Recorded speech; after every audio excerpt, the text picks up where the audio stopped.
Guys, let's move on. Please come back. Little bit of HPV is left. We'll finish that. Then we'll go to the next session, next modules. I hope you've enjoyed your lunch. So far, we are okay with the time, not too far behind. Yeah. Shall we begin? Okay, good to go.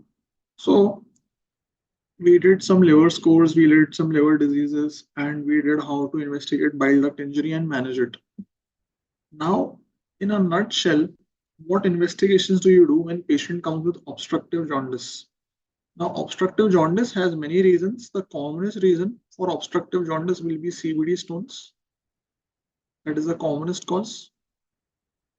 And it can be because of some tumors like periampullary carcinoma. These are the two common causes. And the third cause that we already discussed was bile duct injury, chronic bile duct injury leading to stricture, polylocal cyst, OVKA. So these are some of the causes that we have studied. Now, patient will not tell you what is the cause of his obstructive jaundice. He will just come with features of obstructive jaundice and they will ask you next step or investigation. So the features are going to be jaundice.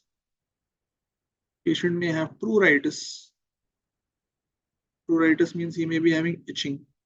He may have clay-colored stools. That is very typical of obstructive jaundice. Clay-colored stools or light stools. In that case, how do you proceed? What do you do first?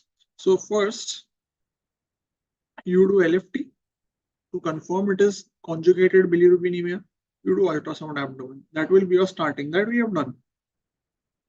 Now, ultrasound will give you some clue about the diagnosis. Okay, why is there obstructive jaundice? Some idea you will get. In most cases, the next step will be MRCP, but let me tell you when will it not be MRCP and what are the options? Essentially. Okay, now if ultrasound shows CVD stones, kabhi dikh jate. If I can see CVD stones on ultrasound, stones in the common bile duct, in that case, the next step will not be MRCP, it will be ERCP. Okay, I will do ERCP only when I know for sure what the problem is in the bile duct. If I don't know the problem, like ultrasound is saying suspected stones, suspected. Maybe there are gallstones, but I don't know the reason. Maybe there is dilated bile duct, but I don't know the reason. So it can be stone, it can be stricture, it can be tumor, it can be many things. In that case, I will do MRCP. If MRCP shows CVD stone, then I will do ERCP. Okay. A very rare scenario is if I am suspecting a tumor, which is called periampullary carcinoma. If I am suspecting periampullary carcinoma, in that case and that case alone, investigation of choice is going to be CECT. Okay, this is the only exception in this case. Because CECT will show a finding which is called double duct sign, which tells me it is periampullary carcinoma. If you do MRCP before, it's fine. Koi baat nahi hai. But otherwise, in real sense, you are going to do CECT. So be very sure about this part. But agar aapko confusion, if you're not sure what to do next, go for MRCP. It is the safest bet because MRCP is the diagnostic test. ERCP will only be done. It will only be done when I know what the problem is. Okay? So that is how you're going to proceed. Gold standard karke kuch nahi hota. Gold standard is only for bile duct injury where I can do HIDA scan. But let's not complicate this already difficult to understand scenario. I've simplified it. Follow this pathway. 99% you will be seen. You will be fine. One question, please. While stone is visible on USG. No. CVD stone sometimes, if it's big, can be seen. Not always seen. Kabhi dikh jate. Thin patient, you can see CVD stones. Normally you won't see, which is why I said most of the time it will be suspected CVD stones. Okay, so you have to take based on the scenario they give you. Okay, see this one. Patient came with pain in the right hypochondrium. AST, ALT, all these are normal. Bilirubin is high. Alkaline phosphatase is a little high. What will be your next step? Thank you. You wrote USGS. Thank you. I was thinking people will say CT, HIDA, MRCP, which is not there in the option. First step will be USG. Based on USG, you may do MRCP. Validated CBD, suspected CBD stones, go for MRCP. Very good. And the last thing in hepatobiliary is acute pancreatitis. This is an important disease. That's why I didn't want to do it at the fag end of the first session. It's quite important. So acute pancreatitis, it is a life-threatening problem. It can be. But what happens in acute pancreatitis is there is a acute or a sudden but a reversible pancreatic inflammation. So whatever inflammation happens, it is reversible. In the sense, pancreas gets angry, pancreas gets injured, but eventually it reverts back to normal. There may be some abnormality. On the other hand, there is a counterpart of this disease, which is called chronic pancreatitis. In chronic pancreatitis, whatever happens to the pancreas because of inflammation will be irreversible. So there is irreversible injury. In medicine, you may have studied AKI, CKD. You know, in AKI, whether it is prerenal or renal, kidney recovers.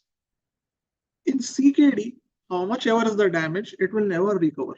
It will remain at that level or it will get worse. Similarly, in chronic pancreatitis, whatever injury has happened. It will not become normal. Acute is reversible. Now, who gets acute pancreatitis? Easy way to remember is, again, this is my own mnemonic. This is A, B, C, D, E. A stands for alcohol. B stands for biliary stones. That is also called as biliary pancreatitis. C stands for increase in blood calcium, hypercalcemia. This can happen because of hyperparathyroidism or hypercholesterolemia can also cause acute pancreatitis. D stands for drugs. There are many drugs which can cause acute pancreatitis. The important ones that you should know are antiretroviral drugs used in HIV/AIDS. You should know there are some anti-diabetic drugs.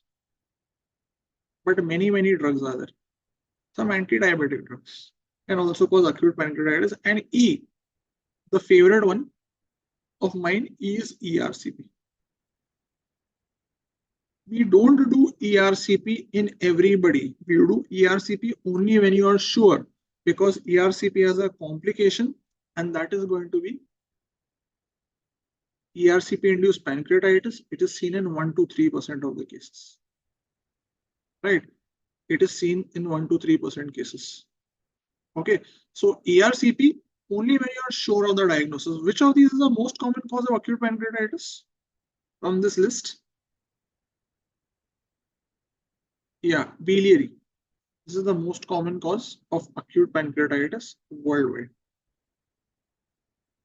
If they ask you most common cause of chronic pancreatitis, it is alcohol.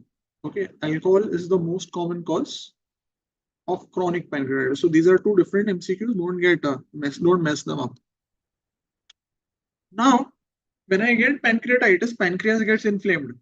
But what happens if there is pancreatic inflammation? Why did I say it is life-threatening? Two types of complications can happen. One are called as local complications, which happen in the vicinity of pancreas.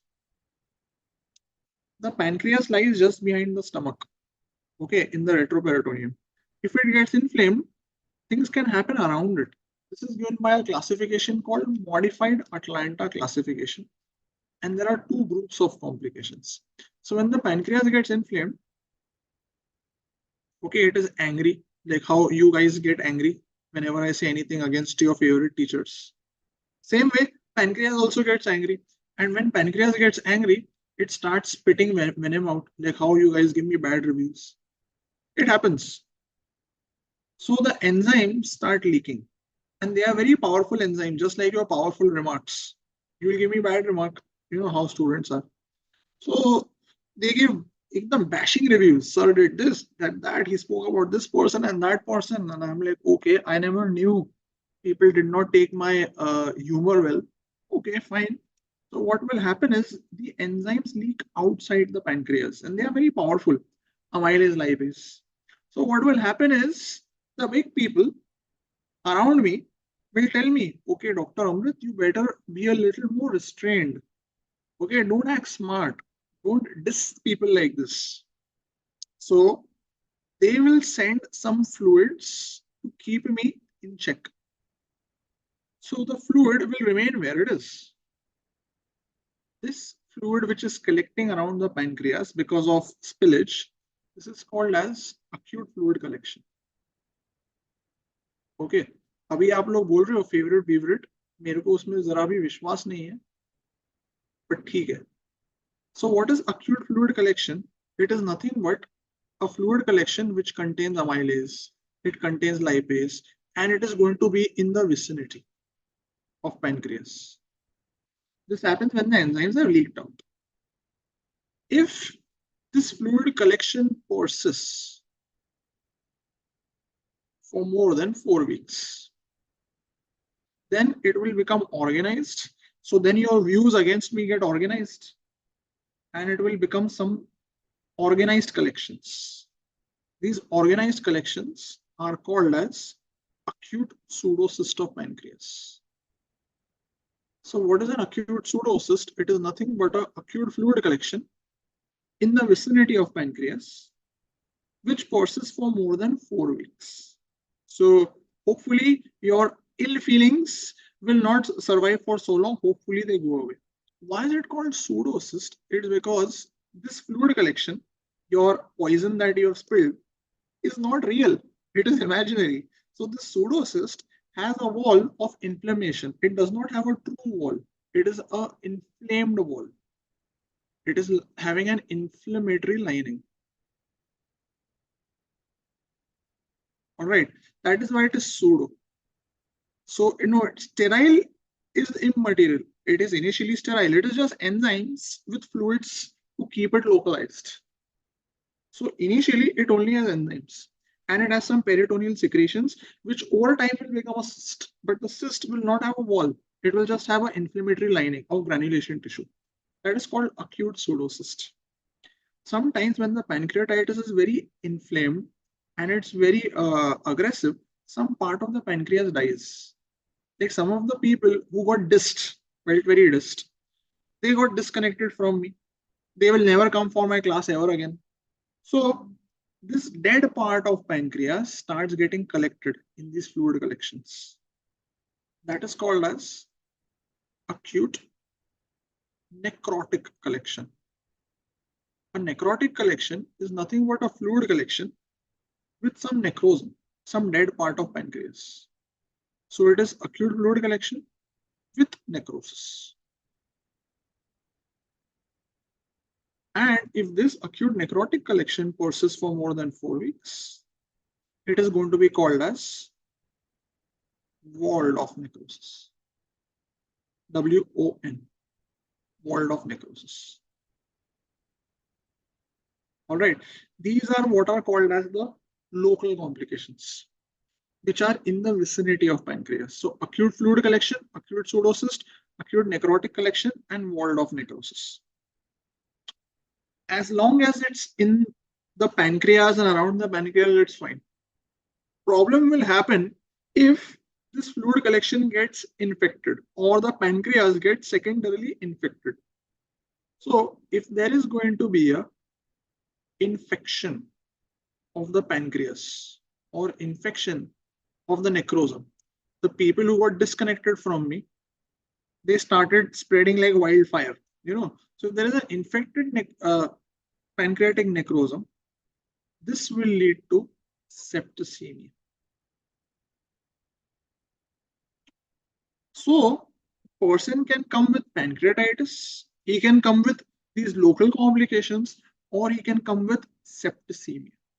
Septicemia means in septicemia, he will start getting organ failure.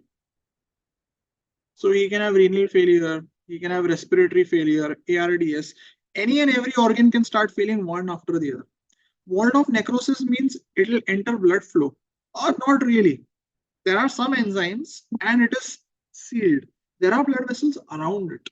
So the problem is when I would try to remove the necrosum, it bleeds. The blood vessels are around it. It's not inside it. Okay. So the problem here is patient can present at any of these stages, just with the inflammation or with the local complications, or he can come with septicemia and organ failure. So you have to identify what stage of the disease he is. To diagnose acute pancreatitis, it's very easy. Patient has some very typical clinical hallmarks. Okay, very typical. He will have history of alcohol binge. And now he comes with epigastric pain radiating to back. Very classical. Or he may be a known case of gallstones because biliary pancreatitis bhi ho sakta. So either it is gallstones or it is alcohol, one of the two common reasons. And he comes suddenly, epigastric pain radiating to back, a lot of vomiting. When you examine him, he will be very tender. So clinically, you are quite sure. Yeah, relieved on bending forward, absolutely right. Clinically, you are quite sure, yes, it is acute pancreatitis. What do you do next? How do you investigate to diagnose? First investigation, next investigation, last investigation, no investigation. So you do some biochemistry, serum biochemistry, in which you will do serum amylase or serum lipase.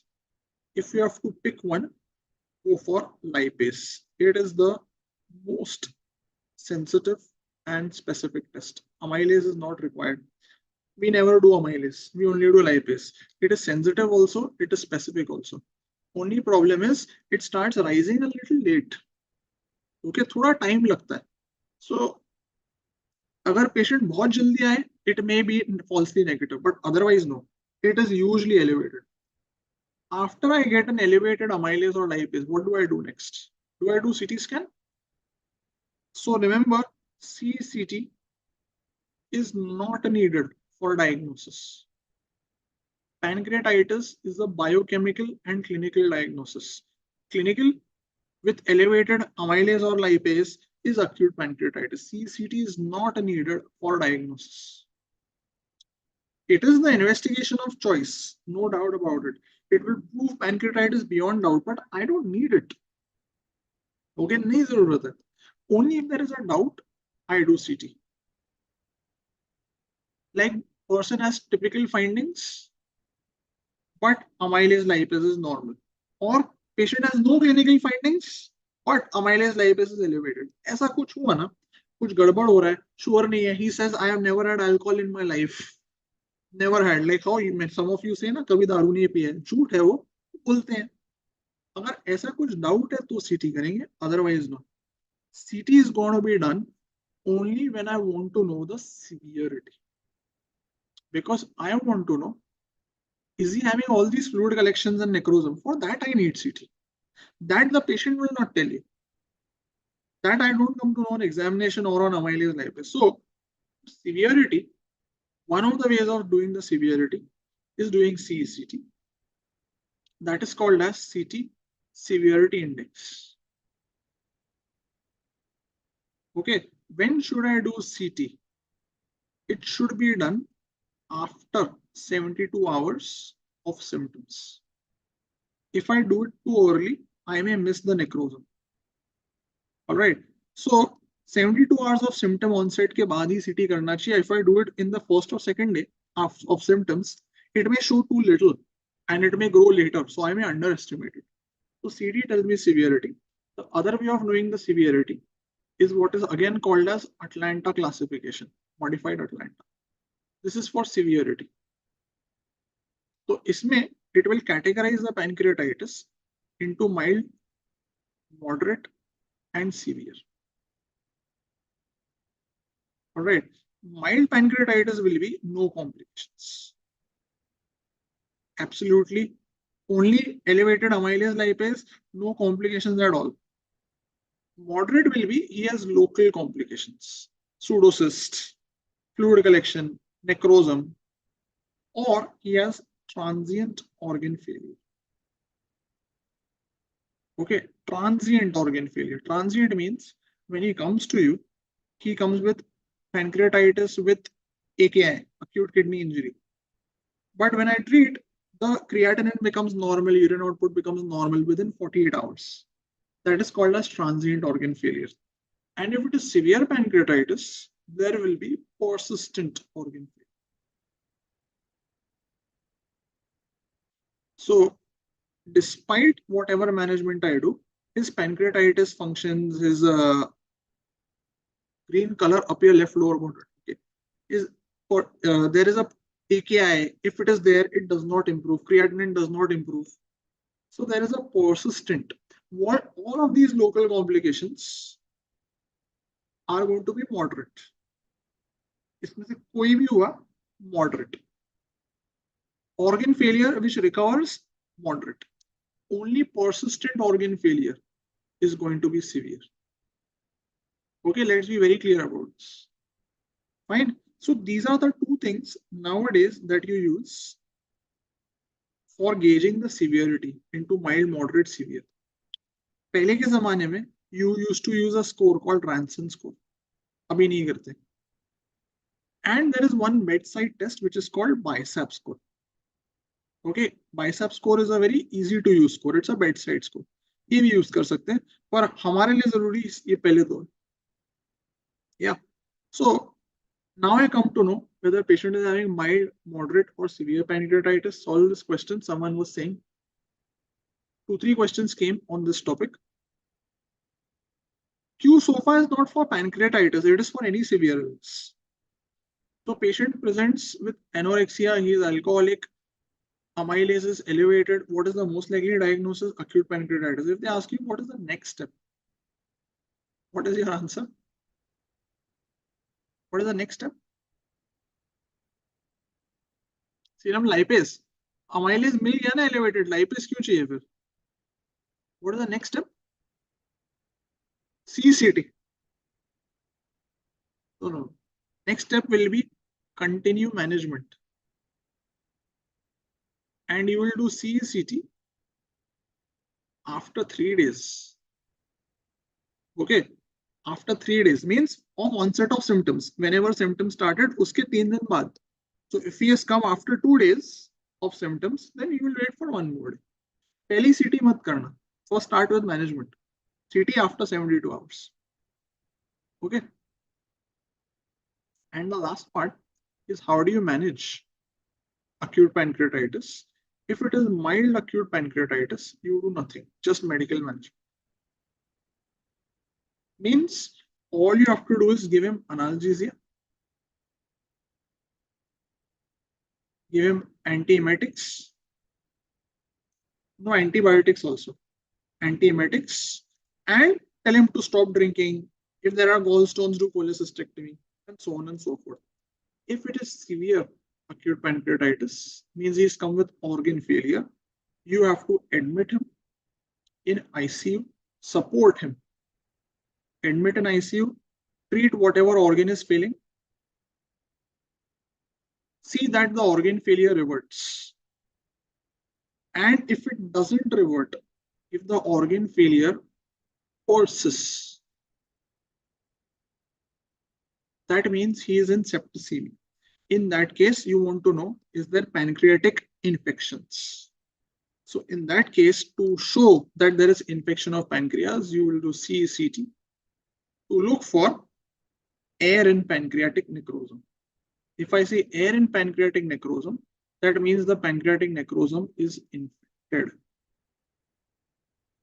If it is seen, then the necrosum has to be removed. That is called as pancreatic necrosectomy.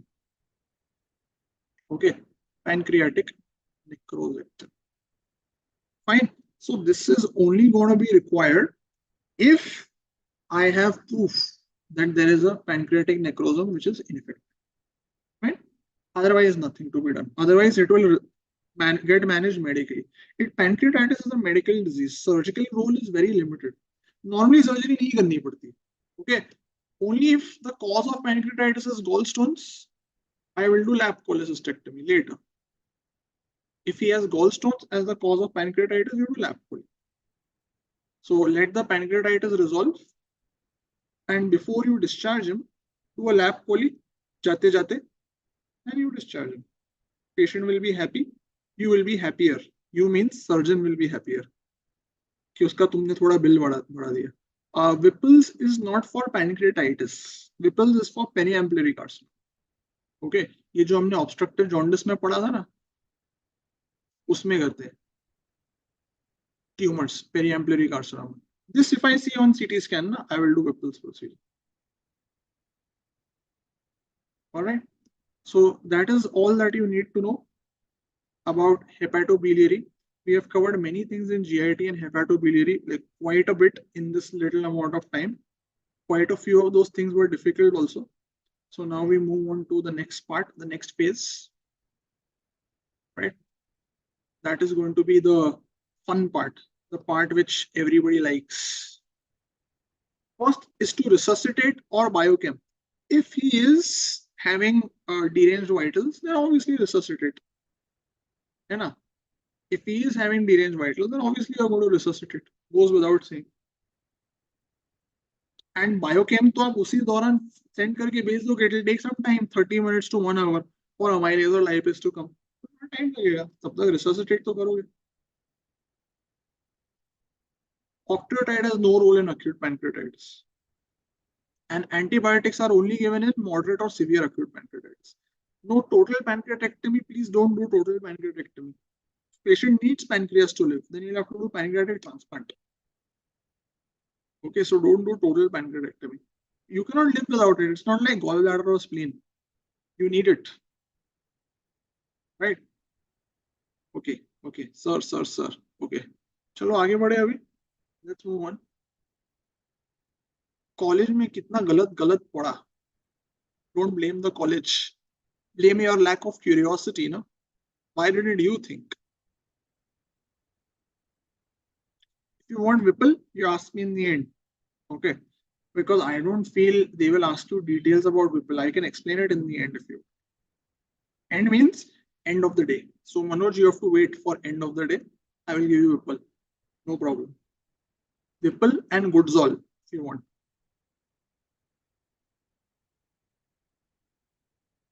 If post-cholecystectomy patient comes with abdominal pain and jaundice-like presentation, what will be the cause? Stone or trauma? It can be either, which is why you have to do LFT, USG, MRCP.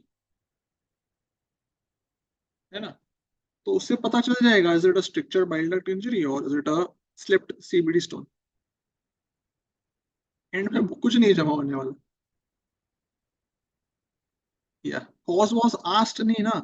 It can be either, it can be bile duct injury with stricture and it can be a stone which has slipped from gallbladder into CBD. Okay, let's go ahead. Brijban Yadav. Yeah, thank you. Now come to trauma. 100% you will get 3-4 questions in trauma. 100%. So you can't run away from it. Nobody can help you from it but me. There are many important topics in trauma. We will try to cover as many as possible. Especially they ask a lot of this. EDH, SDH, GCS, ये तो करेंगे. बहुत सारी चीजें करेंगे. All right. Now, always the question will be next step, best step, that kind of a question. So you need to know the sequence of management of patient with trauma. Any patient who comes with a polytrauma in your life, the first thing you will do is called primary survey. This is given as per ATLs. And in primary survey, your aim is 2 things. One is identify life-threatening injuries. Identify what is going to kill him. Life-threatening. सब कुछ नहीं identify करना है, सिर्फ life-threatening करना है. And second is stabilize. Okay. These 2 things have to be attained in primary survey. एक बार हो गया तो बात खत्म. Right? सबसे ज्यादा mother reflex. I don't know what is mother reflex. So once I'm done with this, only then I will go to secondary survey. अच्छा, motor reflex नहीं होगा, मैं बता दूंगा. बहुत easy है motor. He said mother. So what do I do in this primary survey? I do that A, B, C, D, E. Okay, A, B, C, D, E, F. This is going to be done in primary survey, where A stands for checking the airway and stabilizing the cervical spine. So what I do is first I check the airway. So I ask him to speak a sentence. If he can speak a sentence, I am happy. That means airway is fine. Airway is patent. While this is going on, and I try to get him to speak, an assistant or someone to help me will put a hard cervical collar. Immobilize the cervical spine. So put a hard collar. Because I don't know if he's had any neck or cervical spine injury. So, सबसे पहले, you ask him to speak a sentence and put a cervical collar. This is the first step. Once this is done, you look for other signs of airway obstruction. So you look for, is the person unconscious? Is he having stridor? अगर ऐसा कुछ है patient को, if he is unconscious or if he is having stridor, that means airway is blocked. I need to do something to secure the airway. For which the best thing to do is endotracheal intubation.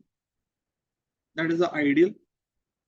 If I can't do endotracheal intubation, I can either do cricothyrotomy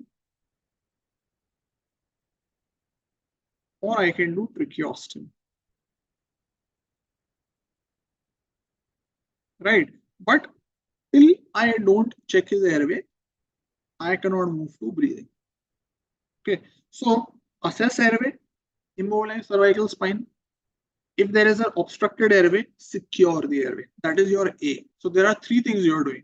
You are assessing it, you are putting a cervical collar, and you are securing it as a part of airway and C-spine management. Once this is done, you go to the next part, that is breathing. Breathing means you do a very rapid respiratory system examination. Means very quickly you do is inspection, palpation, percussion, auscultation. Okay, so you do this very quickly. Basically, why am I doing this? Because I want to identify, is there anything in this that can kill him, like a tension pneumothorax or a hemothorax. These kind of things have to be identified on the spot. So tension pneumothorax, hemothorax, cardiac tamponade, I come to know these things. Once this is done, I go to the C. C for circulation. So I check his vitals, his pulse, blood pressure, JVP.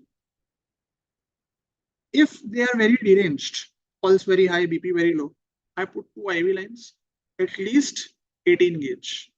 Okay, ideally 16 gauge. If I can't put 16 gauge, at least put 18 gauge. 18 is green. Okay, 16 is gray. I put these IV lines. And if this pulse is high, BP is low, I will give him 1 liter of warm crystalloids. Crystalloid means normal saline, bringal lactate, those kind of things. This is to start. Give him 1.5 liter of warm crystalloid so that pulse becomes normal, BP becomes okay. It should settle it down. All right. And I also give something called as tranexamic acid. What is this tranexamic acid going to do? It is shown to improve or reduce mortality. So if I give tranexamic acid within 3 hours of trauma, how much do I give? 1 gram over 10 minutes. That is the dose. 1 gram over 10 minutes within 3 hours, ideally. Yeah, crash 2 trial. This has been shown to reduce mortality. Tranexamic acid is something that stops the bleeding. So this is my C of circulation. Usually, after doing this, patient should become a little okay. And then I go to the next step, that is D, which you want to know. D is for disability.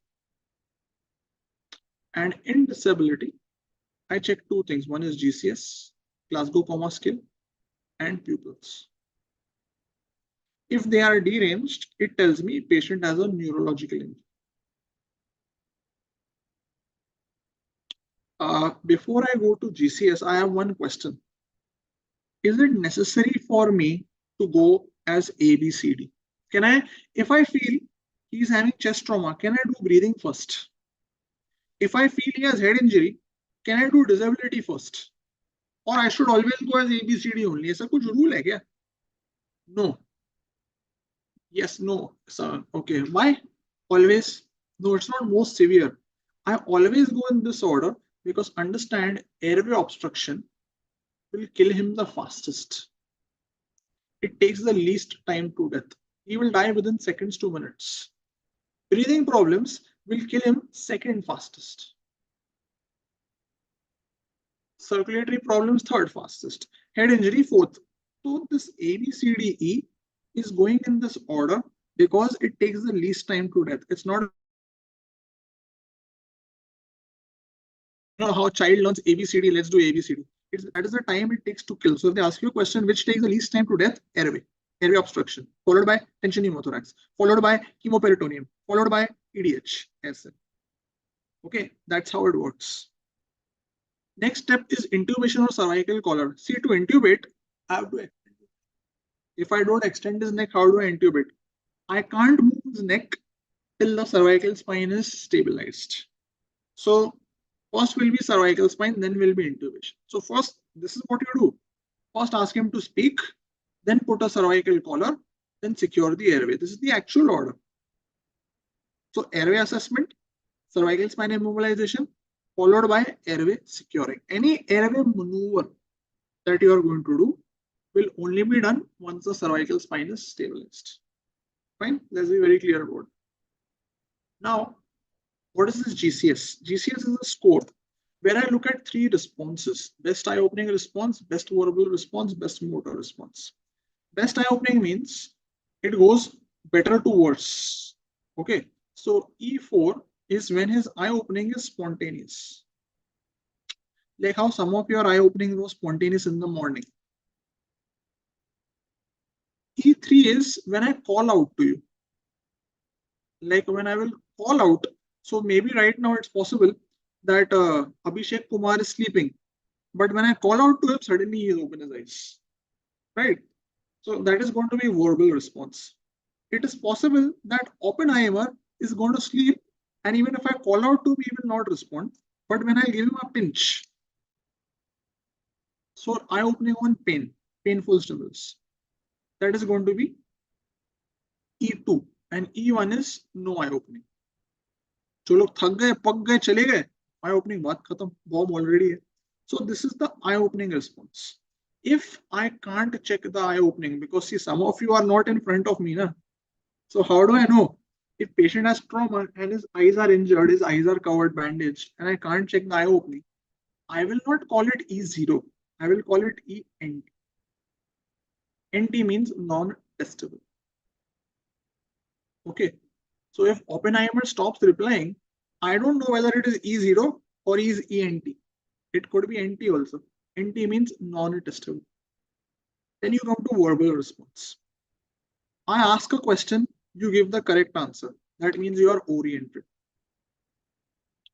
Like I ask you, what is the full form of GCS? You give the correct full form. You are oriented. I ask you types of choledochal cysts. You do some upper niche numbering. You are confused.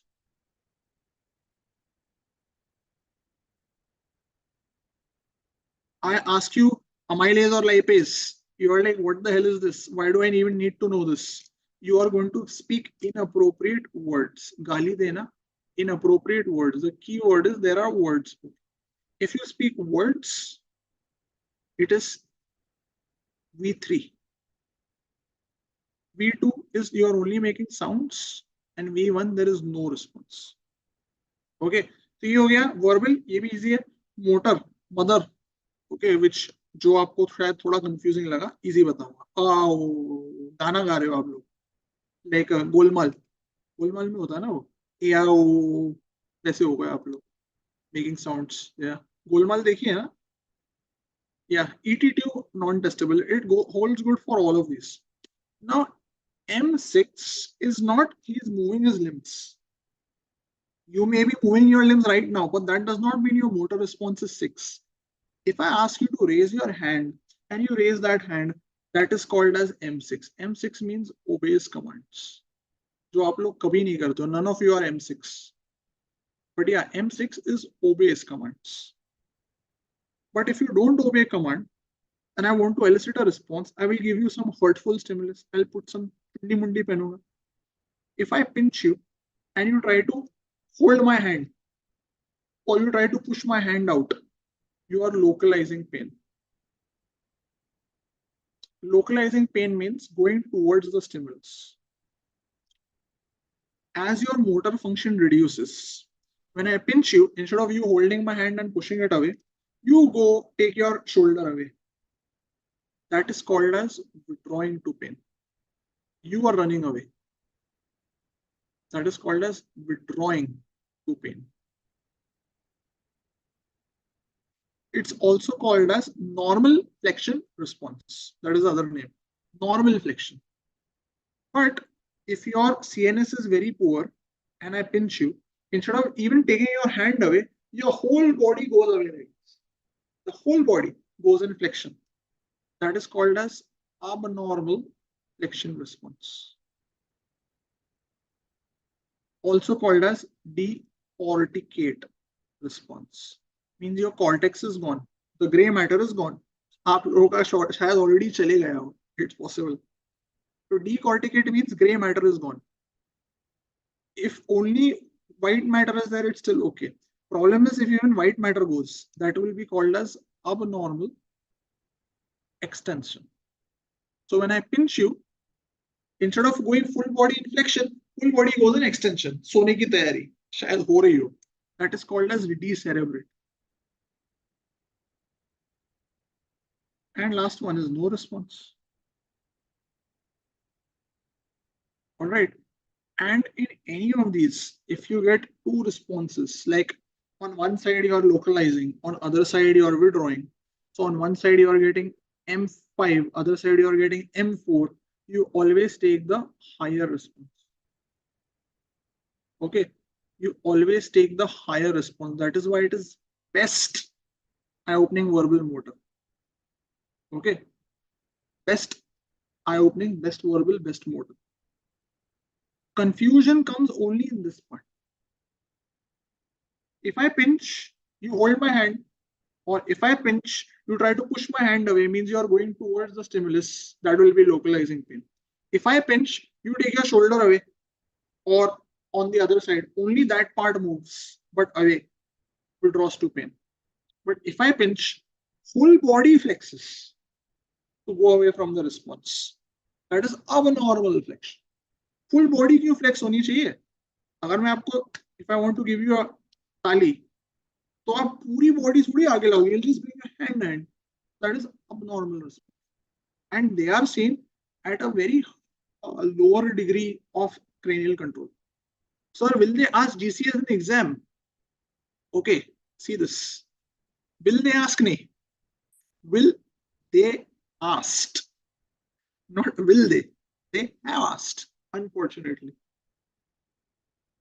In M2, when I pinch, the whole body goes in extension. Whole flexion, M3, whole extension, M2. So sorry, Mr. J. Unfortunately, will का तो सवाल ही नहीं है. Past में तो पूछा है उन्होंने. So patient comes after RTA, he is intubated. If he is intubated, I cannot make him speak. So verbal response becomes NT. So ये V1 वाले दोनों चले गए. There is no V1. They are out. Now he is moving. He is opening his eyes on verbal command. That becomes E3. Right. So answer is going to be E3. VNT M6. He moves all four limbs spontaneously is actually not correct. Huh? It's not correct. It should be moves his limbs on command. So it's really not M6. You can call it M6, but it is when you ask him to move his four limbs and he moves. That is going to be M6. Okay, I hope you got the difference. He has to obey command to call it M6. Yeah. Okay, badhiya. So you check this GCS, then you move to the next part, that is E for exposure. And in exposure, you will undress the patient, maybe put some blankets, and you look for life-threatening injuries, like any source of bleeding and any bad-looking fracture, like an open fracture. And they have to be tackled or they have to be stopped. So if any bleeding is ongoing, like a artery got cut, you have to stop it. And the F is fast. Your favorite, fast. Nowadays you call it E fast. It is a extended fast. You should know the full form also. It is an extended focal assessment by sonography in trauma. All right. It's an assessment by sonography in trauma. It is not abdominal because you are not looking only at the abdomen, you are also looking at the chest. So it is focused assessment or focal assessment by sonography in trauma.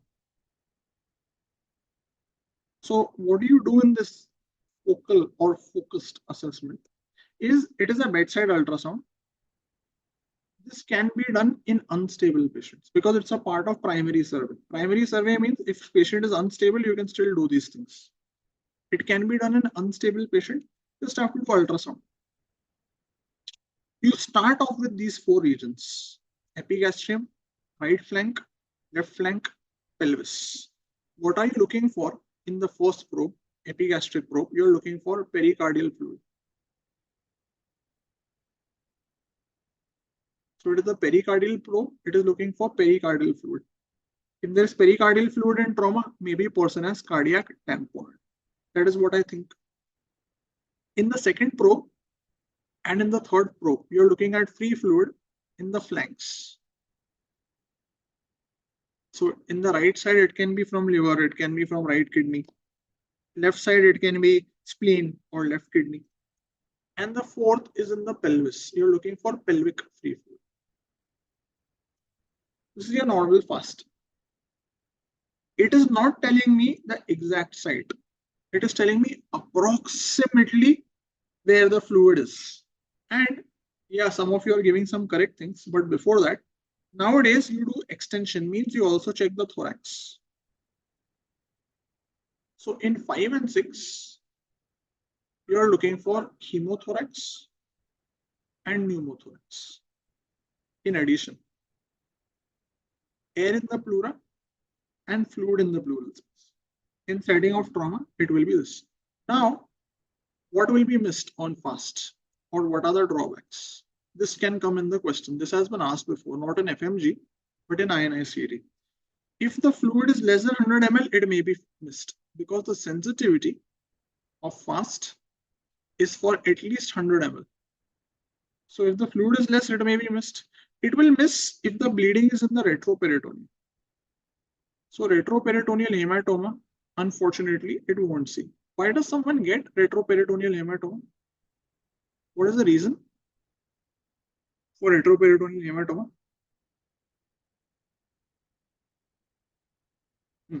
No, not more than renal. No, it's not renal. It is going to happen if there is an aortic injury or IVC injury. Abdominal aorta or IVC, if they get injured, bleeding around them will not be seen. So retroperitoneal, yeah, zone 1, absolutely right. That will be missed.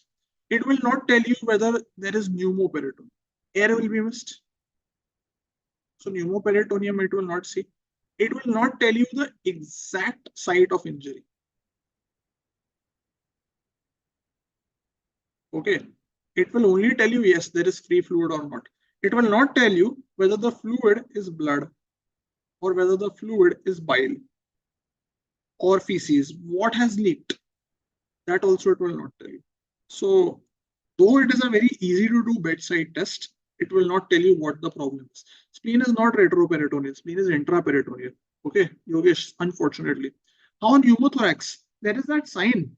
It's called barcode sign, plural rub sign. All those signs are seen, which tell you it is pneumothorax. Yeah, you can see, you can see. So I did my A, B, C, D, E, F. Patient should become stable. Whatever was killing him should have been tackled. And sometimes I do some additional things in primary survey. So they are adjuncts to primary survey, which may be done. So these are not mandatory. जरूरत पड़ी तो करेंगे, नहीं पड़ी तो नहीं करेंगे. Like there are two tubes you can put. You can put Foley's. You can put nasogastric tube. You take two X-rays. You take X-ray of neck with chest. Okay, but these X-rays are not in PA view. They are taken in AP view and lateral view, anteroposterior lateral. You can take X-ray of pelvis. Again, same AP lateral, not PA view. You check two parameters. You check for pulse oximeter, and you can do ECG leads. And you do two types of blood tests. One is your routine test with serum lactate, and you can do arterial blood gas. Okay, these are the things I do if needed. Okay, if needed, it's not a mandatory. Is EFAST only for blunt trauma or penetrating trauma? It is for both. You can do in both. It is for abdominal trauma as a part of primary surgery. Okay, so it can be done for both, not restricted to one or the other. Blood grouping is a part of routine. Routine में करेंगे. After this, once the patient has become stable, means pulse is okay, BP is okay, he's breathing okay, then I take his history, full history, which is given by the mnemonic ample. You can read about ample if you want later. And then I do a detailed examination to look for any immediate or missed injuries. So I do the full examination. I examine his chest, abdomen, CNS, limbs, everything is examined. And to examine his back, I do this. This is called as log roll. And as you can see, it requires 4 people in a team. Okay, you need 4 members. It cannot be done by one person. It's a team of 4. All right, 3 people to turn the patient, 1 person to examine the back. ये सब करके my secondary survey is done. Okay, ये सब करके my secondary survey is done. Now I can do CT scan. Okay, now I can do CCT and I can do definitive surgeries. All right, so on the whole, whenever I'm tackling a patient with trauma, I first do primary survey, ABCDEF, airway, breathing, circulation, IV fluids, GCS, pupils, exposure fast.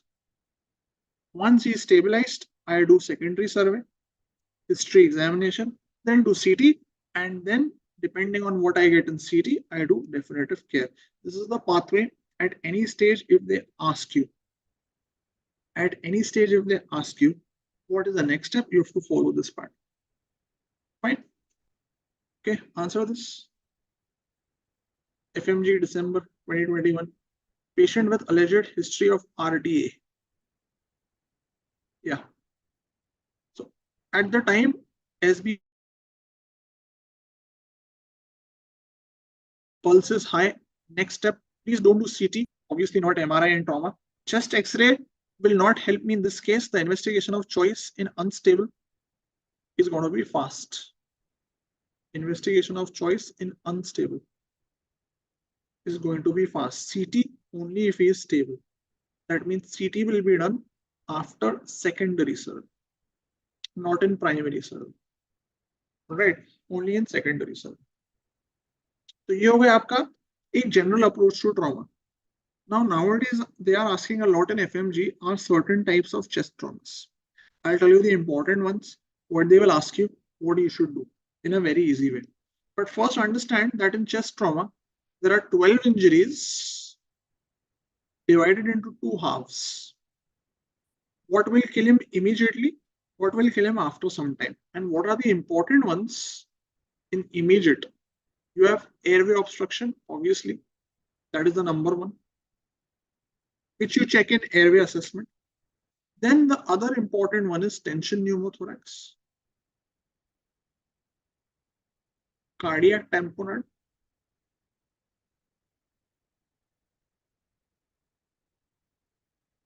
massive hemothorax. These are the ones people get confused with. Okay, these are the three confusing ones, which I will tell you in a very simple way. Then you have something called as open pneumothorax and tracheobronchial injury. So they can simply ask you which of these is not a part of the immediate threat to life in chest trauma, in the deadly dozen. Everything else is going to come in urgent. Everything else.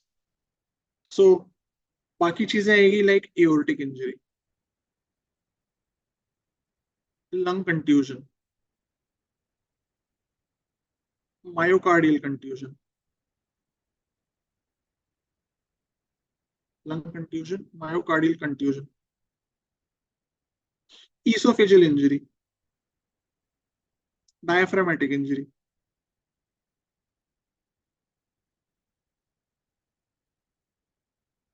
and flail chest. Okay, all these are going to be urgent.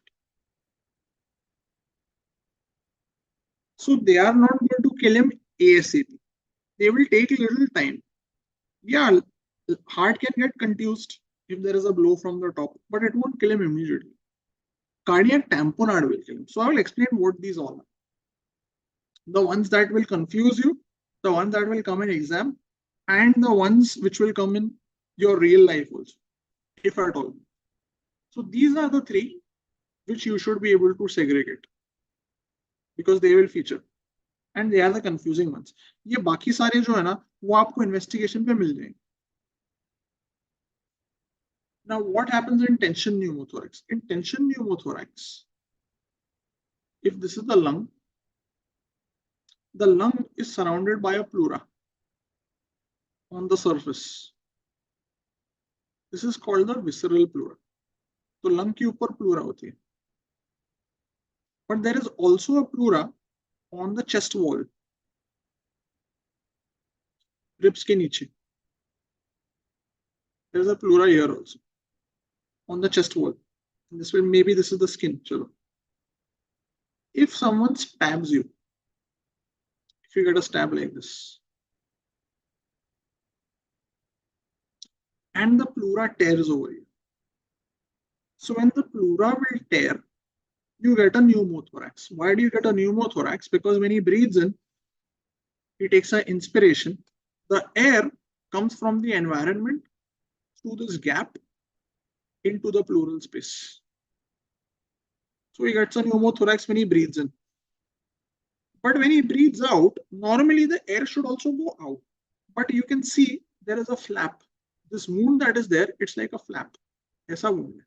So when the air tries to escape, the flap will close. So there is no escape. So every time he inspires, so there has to be a flap or a one-way valve there. So when there is a flap or a one-way valve there, whenever he inspires, the air fills the pleural space. Air will enter. And this gives the pneumothorax. But when he breathes out, when he exhales, there is no escape. And because there is no escape, the air gets trapped. So imagine you have a room which has a capacity of 50 people.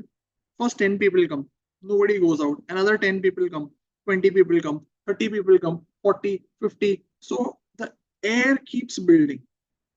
With every breath he takes, the air builds and builds and builds and builds and builds. It cannot go out from there. And a point comes where the lung becomes completely collapsed. Lung choti hote jayegi. Lung keeps collapsing. Air keeps building. So a point comes where now the lung will start getting pushed to the other side.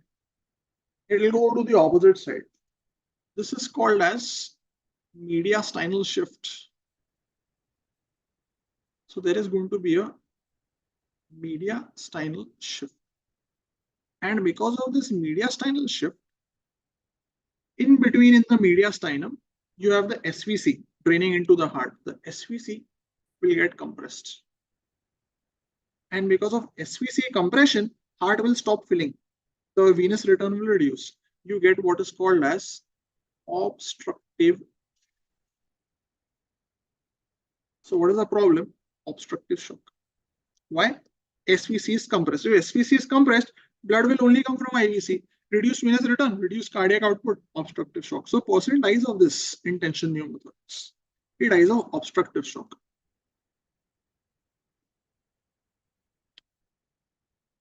Right. So slowly, with every breath he takes, it starts compressing. The tension keeps building.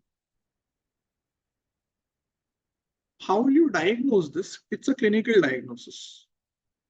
Patient will have chest trauma. He will come with breathlessness because of pneumothorax. When you will examine his lungs, there will be a hyperresonance on percussion. So there is hyperresonance. There is reduced air entering on that side. Air entry is less, resonance is hyper. And because of reduced venous return, reduced cardiac output, there will be hypotension. And the JVP will be elevated. Why is JVP elevated? Why it is elevated?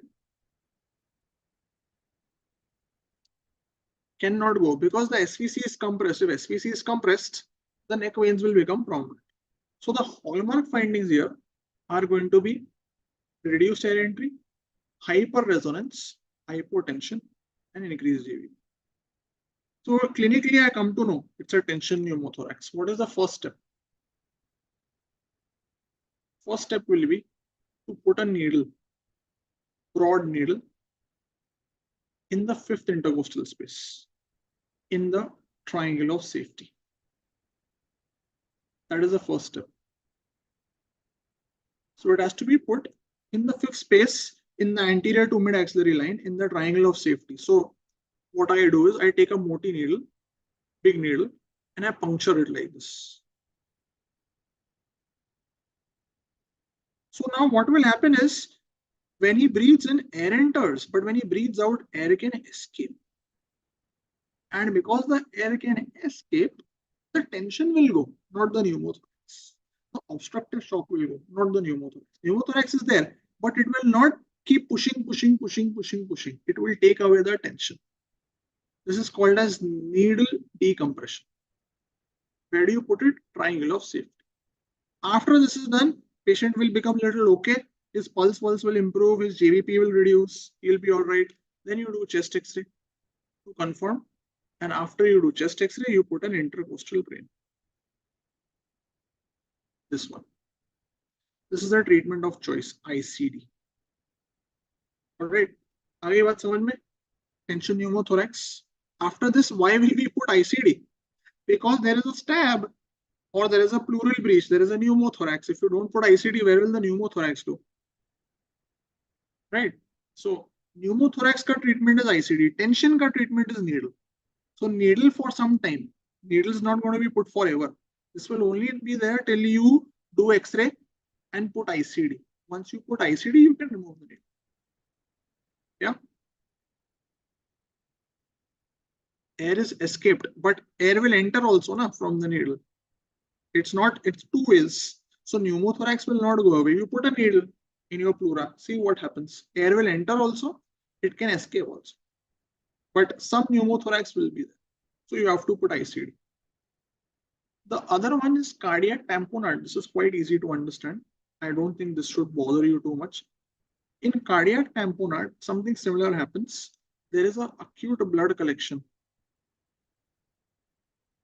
in pericardial space. This also will happen in chest trauma, usually after stab. And because there is blood collection around the pericardium, heart cannot relax. Take how some of you don't relax. Heart will also not relax. If you are not relaxed, if your mind is not flexible, how are you going to learn? If heart is not going to relax, how will it receive information? How will it receive the blood? So because it is not able to relax, there will be reduced diastolic filling. And because there is reduced diastolic filling, reduced venous return, reduced cardiac output, here also he will have obstructive shock. So in both the diseases, there is what is building up is a obstructive shock. Here also, here also. So how will the person present in this case? He will present similarly. He will present with, maybe he may be breathless. He may be having hypotension. So hypotension will be there. JVP will be elevated here also. But air entry will be normal. There is no hyperresonance. Lungs are absolutely fine. But on the other hand, he will have muffled heart sounds. You know what this is called? Muffled heart sounds. This is called as Beck's triad. Right? So there is hypotension, raised JVP, muffled heart sounds. This is called as Beck's triad. So this is also a clinical diagnosis. What are you going to do next?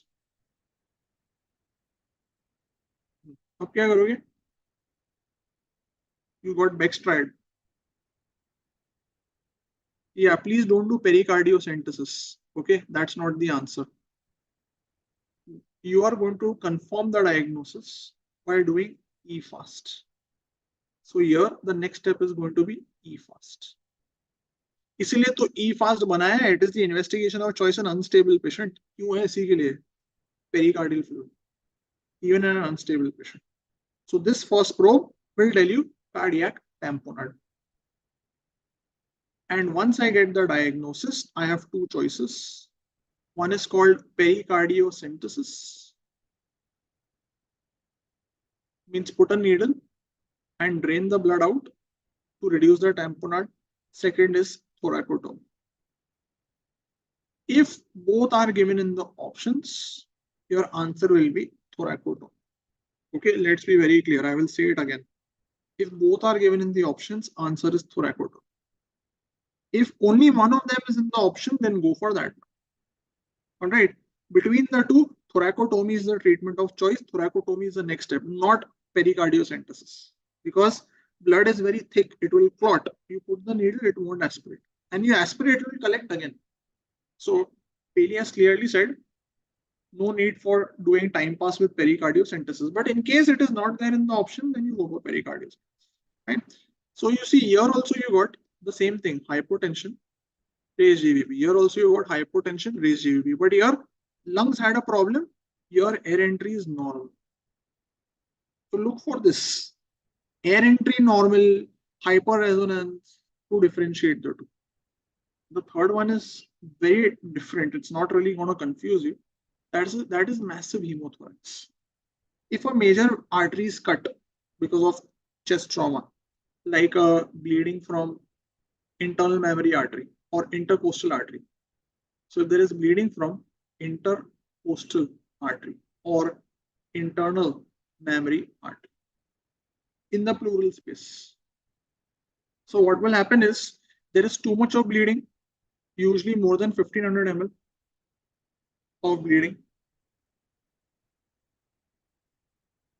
Because of this excessive bleeding, person will become hypovolemic. So massive hemothorax, the problem is not lungs. The problem is hypovolemia.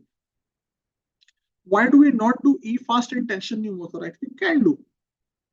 So if you put the needle and nothing comes, you can do E-fast. But it is not the treatment of choice. Till the breathing does not settle, how do you do E-fast? Before you do E-fast, it should not be that he dies, right? So yeah, E-fast is not needed. It's a clinical diagnosis. In cardiac tamponade, you can't do thoracotomy without doing E-fast. You can't do pericardiocentesis without doing E-fast, na? Because even to do pericardiocentesis, you need ultrasound to show you where the fluid is. So it's a mandatory step. In real world, if you actually go to do it, you'll realize it is meaningless. So if there is a massive hemothorax, he will come with hypovolemic shock.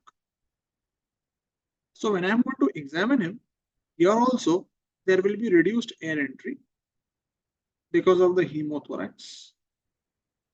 But more than that, there will be dull note. Okay, because blood will give dull note. And here there will be hypotension because of hypovolemia. But the JVP will be low. Because in hypovolemia, JVP will fall. There is no blood anywhere. So JVP will be low. Note will be dull. In this case, you will give him IV fluids, you will give him blood and blood products. Here you are going to do chest X-ray to confirm. And once you have confirmed, here also you are going to put ICD, intercostal drain. Okay, because usually by the time the turn comes to put ICD, bleeding would have stopped by itself. Should have stopped. So once I give him IV fluids, he'll be a little okay. And then I do X-ray and I put ICD. So they are three very easy to confuse diseases. But if you have these concepts clear about what points to differentiate where, it's very easy. Okay. The only thing you need to know is where do I put the ICD? The ICD is put in this triangle of safety. This they have asked the boundaries of triangle of safety. So if you want to see the triangle of safety in you can check it yourself. In front, this muscle that you feel, SAF, Abhishek has given some mnemonic, yeah, SAF. So this muscle here that you can feel anteriorly is the pec major. Is the chest wall muscle. The muscle you can feel behind over here, the wing muscle. जो लोग gym करते ना, who have that V-shaped body, that muscle is the latissimus dorsi. And inferiorly, the border is going to be the fifth intercostal space, or a horizontal line through the nipple line. This is the triangle. Superiorly, it will be the axilla. In this triangle, you are going to put the ICD, and typically you will put it along the upper border of the rib. Okay, you are going to put it along the upper border of the rib. So that is where you will place the ICD, upper border of it. Usually in the fifth or sixth intercostal space. Right? These are the boundaries of the triangle of safety. Okay, answer this. 2-3 times this question came. Patient had subcutaneous emphysema, absence of air entry, hypotension.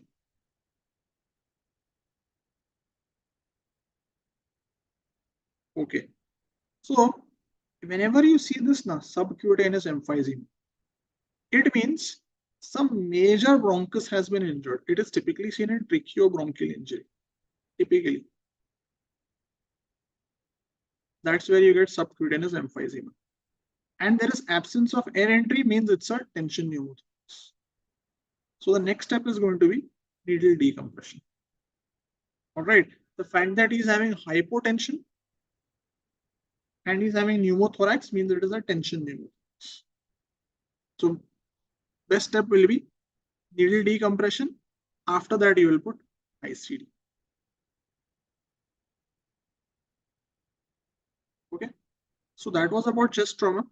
Quite nice. Now we go to abdo. We'll do head trauma thoda baad mein, after abdo trauma. Abdo trauma is a little easy. Whenever you think about abdomen trauma, you should think about which part of the abdomen is injured, what organs can get injured in that mechanism. For example, if they ask you most common injury in blunt trauma to abdomen, most common organ injured in blunt trauma, what is the answer? Yes, very good, it is spleen. If they ask you most common in penetrating trauma, it will be liver. If they ask you most common due to seat belt trauma, it will be mesentery of the small bowel. These are some classic injuries that you can expect. Most common organ injured in blast will be small bowel. Blast trauma will also be small bowel. Or cecal, basically hemorrhage. So these are some typical injuries. Now, when do you suspect that the liver is injured? Is when there will be injury to the right lower ribs, because that's where the liver rises. If there is injury to the right lower ribs, वहां पर injury हुई, you will think of liver injury. You will think of spleen trauma if there is injury to the left lower ribs, because the spleen lies against the 9th to 11th ribs on the left side. If there is some trauma there, you will think the spleen is injured. If the kidney is injured, you will think when there is injury to the flank or at the area of the renal lining.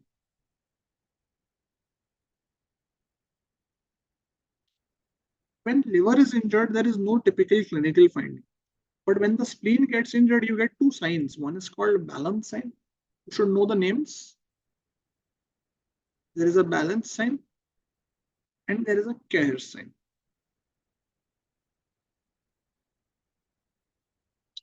These are signs of splenic trauma. The care sign is when you press, you get left shoulder tip pain. In balance sign, you get a dull note in the left flank. That's called balance sign because of hematoma around the spleen. So these are some signs of splenic trauma. When will you suspect that there is a renal trauma? On history or on examination. What will tell you there is a kidney injury? The telltale evidence. So you will see the patient after trauma is having hematuria. Please understand, abdominal trauma with hematuria is only and only renal injury. It's not ureter, it's not bladder, it's not urethra, because in bladder rupture, urethral rupture, there is no urine which is passed. Okay, patient has difficulty in passing urine. Only in renal trauma will you get hematuria. So abdominal trauma, hematuria, renal injury. Okay, very typical. If there is injury to the small bowel or colon, so if there is a small bowel injury, this can happen in stab, in blast, or if there is a colonic injury. Then what will you get? Easy to understand. Here you will get peritonitis. All right. So उसमें आपको सीधा सीधा peritonitis मिल जाएगा. I don't see it. I hope it's not lagging. If it's lagging, please refresh it. I hope there is no lag. Yeah, okay.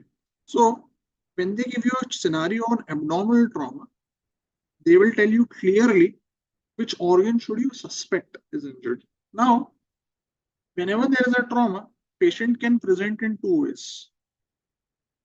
Either he will present with instability, he will be unstable. In that case, you are going to do fast. Or he is going to be stable. So in that case, you will do primary survey, you will do fast, then you will do secondary survey, and then you will do CECT. Okay. So unstable, fast, stable CECT is the message. So on CECT, I can gauge how badly is the organ injured, which is given by this grading, AAST. Okay, the AAST grades of trauma. Sir, manage penetrating trauma बताऊंगा, don't worry. Penetrating trauma will come after this. So these grades on CECT are obviously going to be seen only in abdominal trauma who is a stable patient.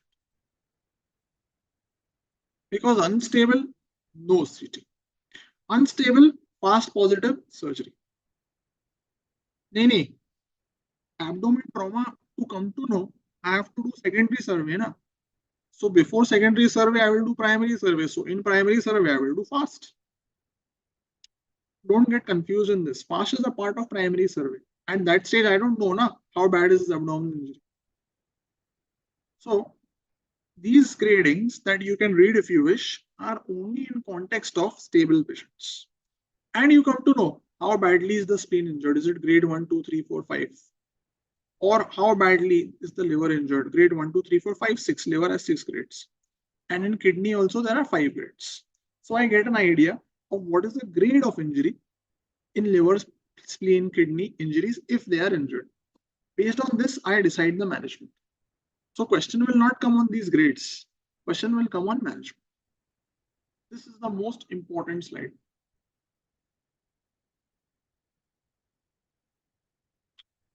Patient with abdominal trauma, if he is unstable, you are going to do fast.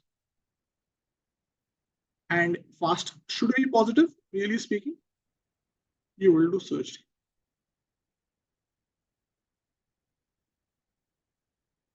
If he is stable, then first you do primary survey, means you will complete primary survey, then you will do secondary survey, then you will do CECT. To answer Shubham's question, तो primary सर्वे करेंगे ना पहले, फिर secondary करेंगे, फिर सीटी करेंगे, और सीटी पे I'll come to know the AAST grade. Based on this, I will decide what to do. If it's a low grade injury, only laceration, chota mota laceration, and patient is stable, stable patient, stable, with grade 1, grade 2, grade 3 injury, I will do monitor, nothing to be done, just monitor, so that he does not deteriorate. If it is grade 4 or grade 5, or it is grade 3 with a finding which is called as contrast leak. The word contrast leak means there is some active bleeding. In these cases, I will have to do some kind of intervention. Okay, which will either be angioembolization. It depends on the anatomy of the injury. Either I will do angioembolization or I will do surgery. It depends on what the injury is. But one of the two interventions will have to be done. Will we not do fast first in stable? Again the same thing. In primary survey, I have done fast now. So it is assumed that you have done it. That's how I come to know that okay, maybe there is no free fluid. Then I do secondary survey. Then I come to know, oh, there is care sign. Maybe spleen is injured. Primary survey में spleen injury है थोड़ी ना पता चलता है without fast. आई ना बात समझ में? So it is assumed that you have done fast. If fast and CT are given in stable, and if they have asked you next step, one is the question is wrong. Second is go for fast. If they ask you investigation of choice, go for CT. But I'm telling you, this kind of logic will only confuse you. It will only get like you already are confused. To come to know he's had abdominal injury, I have to do secondary survey. Fast का time गया. He's stable. कायदे से you are going to do CT because primary survey is over. नहीं होगा गलत. हाँ, over thinking में गलत होगा. Common sense में गलत नहीं होगा. You have to gauge the scenario that they have given you. Like if they say patient comes with abdominal trauma and he is stable, you do abdominal examination and you feel there is bruising in the left lower ribs, and on palpation he is having tenderness in the left hypochondrium. What is the next step? Answer will be CT, not fast. Because if you are doing local examination, fast ka period is done. Why will you do fast? You will go from secondary back to primary. Is that what you are saying? You're not going to go retrograde, no? So you have to gauge the scenario that they have given you. Same discussion I had on Telegram few days back. It's because we want to mug the damn concepts or mug the damn tables that if he's stable, fast CT, unstable, fast surgery. Doesn't make sense. It's not what the clinical scenario is asking you. Right? Okay. So if the grade of injury is bad, I have to do some intervention. If he deteriorates, like I was monitoring him, he was grade 1, grade 3, and now he is having drop in hemoglobin. Significantly, there is a drop in hemoglobin. by more than 2 gram%. Or he becomes unconscious, or something goes wrong, he gets pneumoperitoneum. In that case, I will do surgery. So deterioration, surgery. And hollow viscous injury, obviously any hollow viscous injury, you will do surgery. इसमें तो it doesn't matter stable or unstable. If I see free air under diaphragm, I will do surgery. बात खत्म, stable unstable का सवाल ही नहीं. So this is how you're going to manage abdominal trauma. This image was asked in FMGE 2023, last year. What is this maneuver? This is called Pringle maneuver. Okay, it is done intraoperative. ये surgery के time पे करते हैं in liver injury. Okay, but please remember, it is done intraoperatively. Means I have decided to do surgery because patient had a very bad liver injury. When I do the surgery, I see liver से बहुत blood आ रहा है. How do I stop it? To stop it, the first thing that I do is I clamp this area. This is the free edge of the lesser omentum. ये होता है ना, this is lesser omentum. This is the free edge. It has the hepatic artery. It has the portal vein. They supply the liver like this. So when I clamp it, the blood supply of the liver reduces. So wherever it was bleeding from, that site will stop bleeding momentarily. And then I will be able to see, oh, there is a tear over here. Let's suture the tear. So it helps me get some space to operate. Till I don't stop the blood flow, it will keep bleeding. Where do I stitch? I can't see where to stitch. So to see the site, I clamp hepatic artery and portal vein. So when I do the Pringle maneuver, hepatic artery, portal vein, and bile duct are clamped. And when I clamp them, the inflow to the liver will reduce. So I come to know I get some space. Okay, this is where it was cut. I suture it. So it helps me localize the site of bleeding intraoperatively. Okay, any doubt with this? ये कौन सा instrument है? This is a vascular clamp. It is called DeBakey vascular clamp. Artery को clamp करना है तो arterial clamp लगेंगे ना, हेमोस्टैट नहीं लगाएंगे. Yeah, because bile duct is a part of that area. So even if I don't want to, it will unfortunately come in the way. So Manoj, unfortunately वो आ ही जाती है, ऑप्शन नहीं है. Clamp निकालूंगा बाद में. Okay, this maneuver is done for a maximum of 30 to 45 minutes. Okay, I have to release the clamp. Otherwise, liver will become ischemic. Bleeding रोकने के चक्कर में liver चला गया, है ना? वो नहीं चाहिए. You have to unclamp also. Artery दबा के बंद नहीं रख सकते हमेशा के लिए.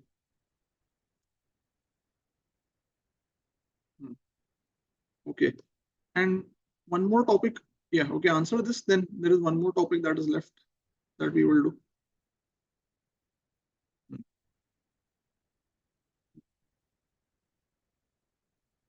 So patient suffered from blunt trauma to abdomen.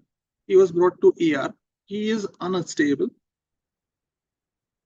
You have given IV fluids. FAST is positive. He is not improving. If he is unstable, please don't do CT. You will do surgery. Okay. Unstable patient should not be sent to CT scan. Fine. And one topic more that was left, that is penetrating trauma. I will explain it in a very, very, very simple way. Okay, ekdam simple. Penetrating injury to abdomen. If someone comes with a stab injury to the abdomen, where the instrument is removed, when he comes, you will do primary survey. Means airway, breathing, circulation. There are some signs on primary survey. If they are present, irrespectively, you will do surgery. So you will do surgery irrespectively if 1, 2, 3. First one, if he is unstable. Okay, now whether you do fast or not is immaterial. You will do surgery because he has had a stab and he's unstable. So obviously the stab is the reason for his instability. So if he's unstable, okay, I'll write for your reference fast. Since you love fast surgery. That is number one. Second scenario is he is on primary survey. You see intestines are coming out or omentum is coming out. That is called as evisceration.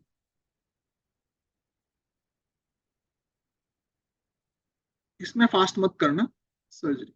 Okay, if you can see things coming out, don't tell fast. Do surgery. Okay, don't use any imagination there. If he is having features of peritonitis, तो उसमें क्या करोगे? Peritonitis है तो वैसे ही सब दिखता है लेकिन हमको फास्ट करना है. Yeah. If he's having features of peritonitis, you will do X-ray, abdomen, but irrespectively, you will do surgery. Okay, I will put the X-ray in brackets. Means even if X-ray is negative, if he's having peritonitis, you will do surgery. Stab हुआ है, surgery करेंगे. And the fourth is if he's having gunshot wound or firearm injury, here also X-ray. Surgery. 100 बात की एक बात, in these scenarios, you will do surgery. If all of them are negative, means he is stable, there is no evisceration, no peritonitis, gunshot abhi nahi hai, then what do? That means he is stable. You can investigate. So you do a wound examination. Because it's possible that the wound is very deep, or it's possible कि खाली ऊपर की skin कटी है. Possible, right? You don't know. छोटे मोटे चाकू से मारा है, it may not be very deep. So you do wound examination. If the wound is superficial, means you are sure that it is superficial. खाली ऊपर की skin कटी है और कुछ भी नहीं है. Then you will suture, observe for some time, and send home. Tata bye bye. But if the wound is deep, you are not sure कितना गहरा है. Maybe it has breached the muscle, maybe it has breached the peritoneum, maybe there is an internal injury. If you are not sure, if there is any doubt, you will do CCT. Okay. In these kind of questions, please do not create your own scenarios. All right. Because if you read the books, and many people ask me this flow chart from various apps, I don't know why they complicate it so much. Okay. If the wound is deep, if it has breached the peritoneum, obviously you have to do CT. But if it is too superficial, only skin is cut, you can put the finger, it's not going anywhere. You don't need to do CT, you can just suture, observe for some time, nothing goes wrong, discharge him. If there is a knife which is intact, irrespective of how deep it has gone, you have to remove it. Where will you remove it? Where will you remove the knife? Where will you remove the knife? OT, exactly. So if there is a knife which is in situ and patient is unstable, OT. If he is stable, CT, OT. है ना? CT करेंगे, देखने को कितना अंदर गया है, aorta पे तो नहीं बैठा है, because if it is sitting on the aorta and you take him to OT, you'll have to call a vascular surgeon. Please come fix the aorta. But if it is थोड़ा ऊपर ही है, निकालना OT में. Okay, because you never know what happens when it comes out. Okay. No, not under CT, under OT. Yeah. All right. So I'll give you little 10 minutes break. 4:30 we will resume. Then we will finish the rest of trauma and then we will go to breast endocrine. Yeah. Tea break, nahi, short break. Don't say tea break. Tea break is at 5:45.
Hope you guys are back.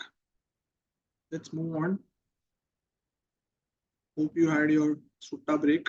Even though I taught you 4 cancers, all 4 of them, the risk factor was smoking. Still, you want to do that at your own risk. Apart from the many other things. Okay, so 2 topics left in trauma. One is bladder and urethral rupture. We'll do it in a very crisp, precise manner.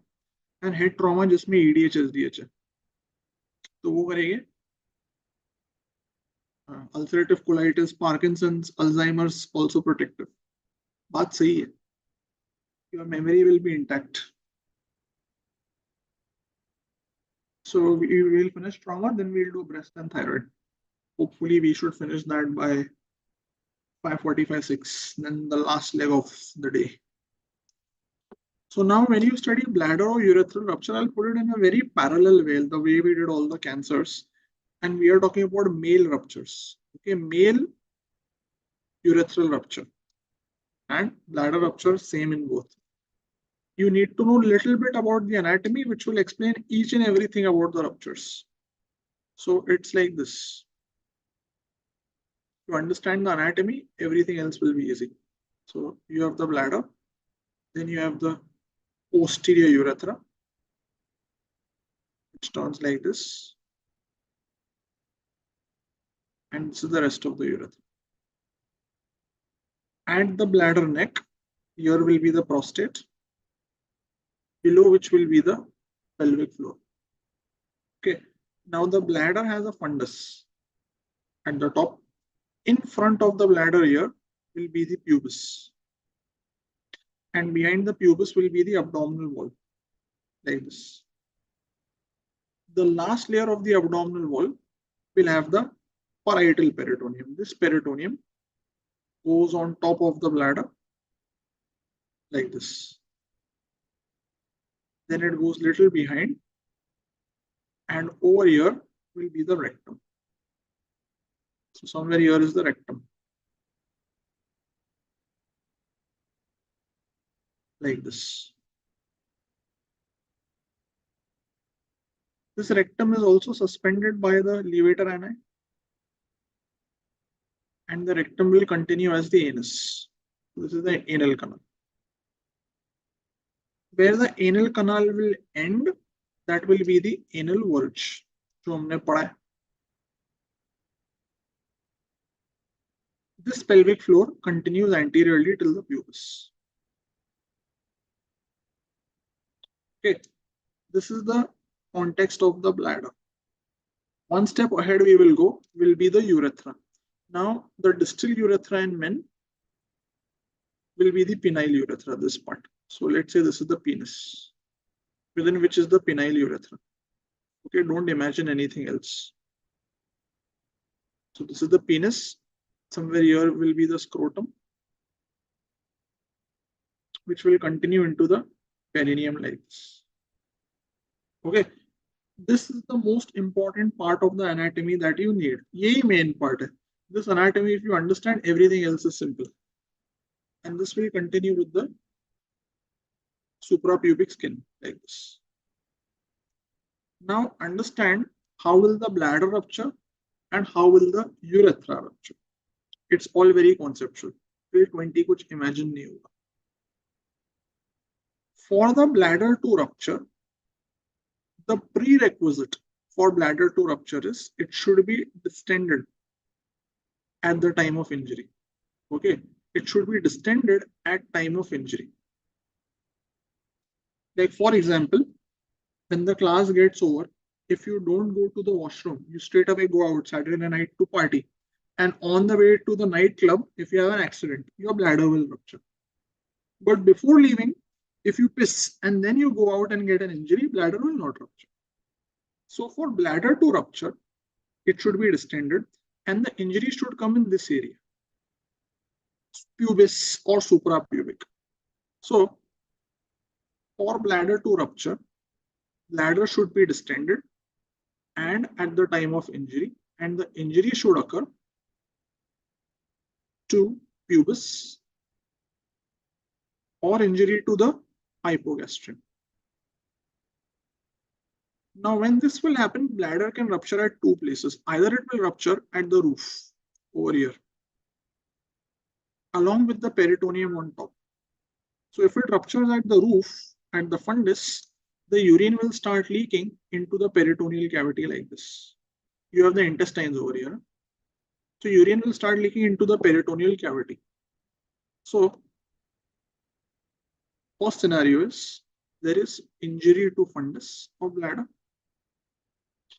And because there is injury to fundus, there is a tear of the fundus, the urine leaks intraperitoneally into the peritoneal cavity. This will lead to intraperitoneal bladder rupture. Okay, first part, intraperitoneal bladder rupture. When there is going to be intraperitoneal bladder rupture, the presentation will be, obviously, he will have peritonitis because urine has leaked into the peritoneal cavity. Other scenario is the injury does not hit the roof, the injury happens little lower down from the suprapubic to the pubis, and the force happens over here and it tears the lateral wall. When the lateral wall will tear, the urine will leak around the bladder in this area. This perivesical space, it will be limited, it will not go below the pelvic diaphragm. यहाँ पे diaphragm है ना, levator है ना, उसके नीचे नहीं जाएगी. So in the second scenario, there is injury to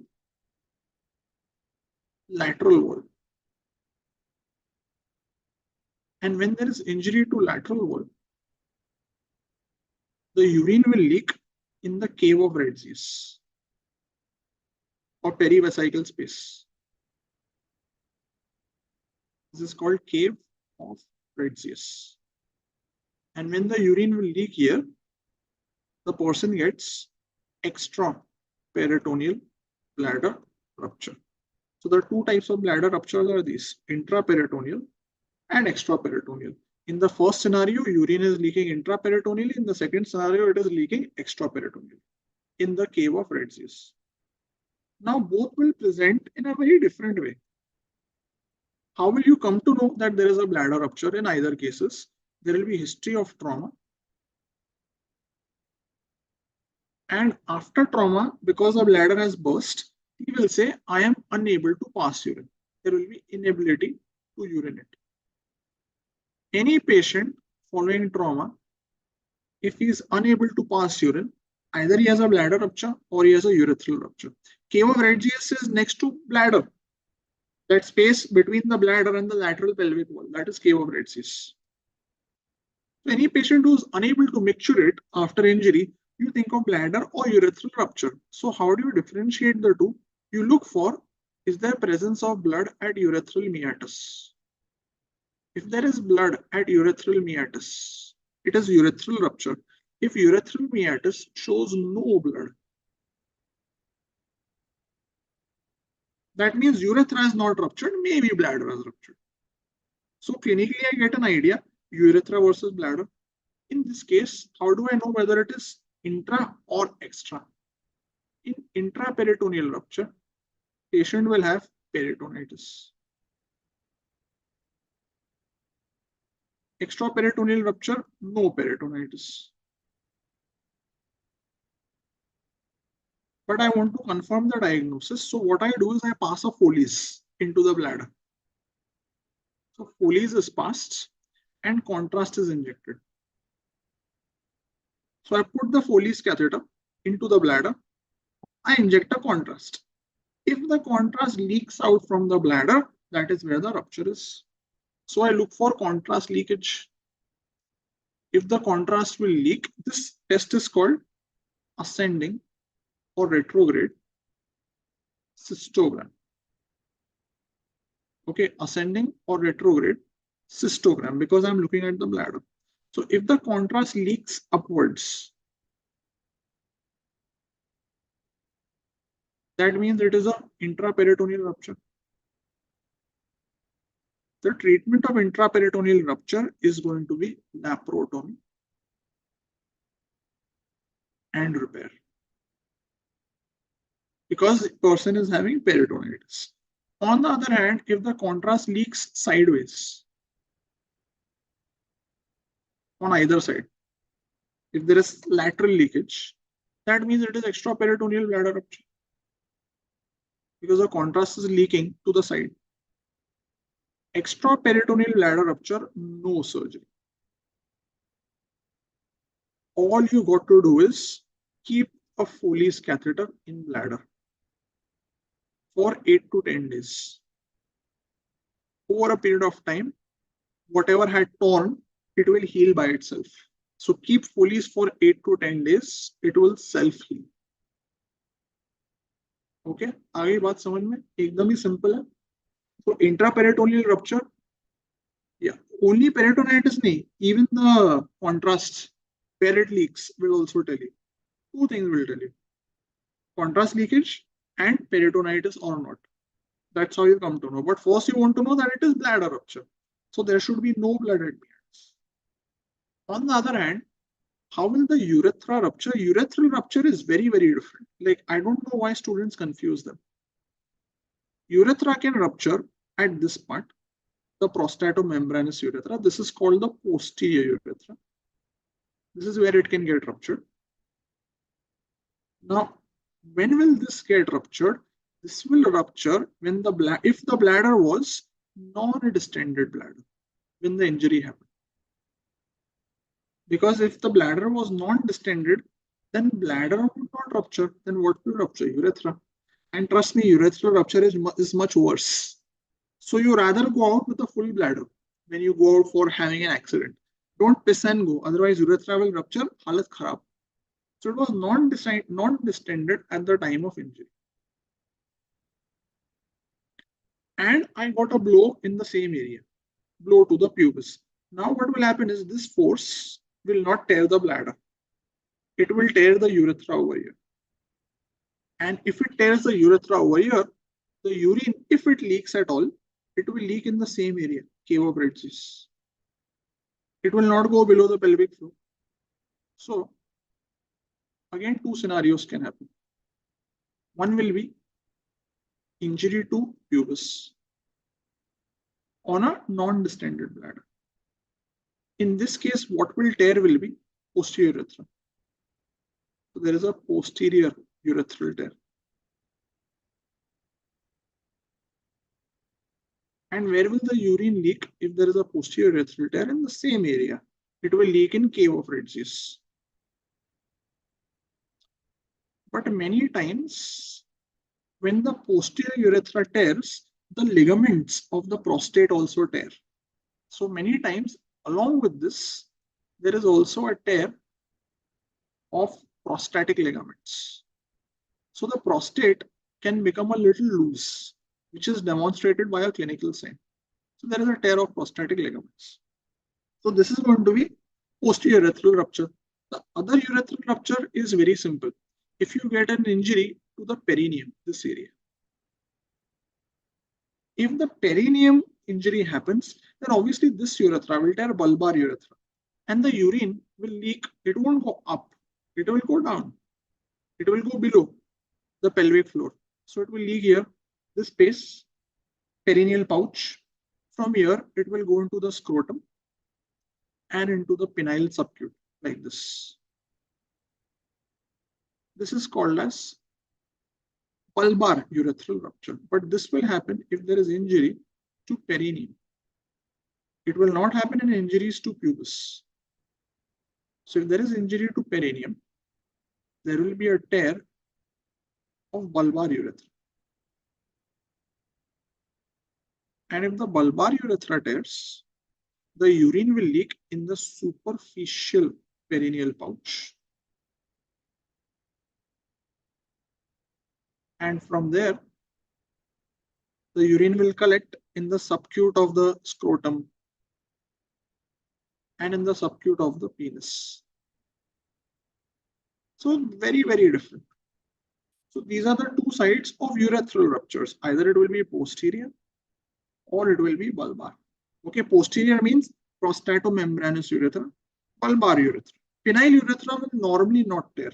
Penile urethra tears only when there is instrumentation. right? So how will the person present in either of the cases? In either of the cases, there will be inability to pass urine after injury. So the mechanism is very straightforward: perineal injury or pubic injury. And after injury, the patient was unable to pass urine. But you want to know what is urethral rupture. So obviously the telltale finding will be blood at meatus. You see blood at meatus, it is a urethral rupture. Baat khatam. So blood at meatus, urethral rupture. Then you look at some clinical signs. If you see floating prostate, means when I do per rectal exam, if I see a floating prostate and the injury is not in the perineum, this floating prostate, it is called as Warburton sign. You don't really need to look for this. This is more theoretical.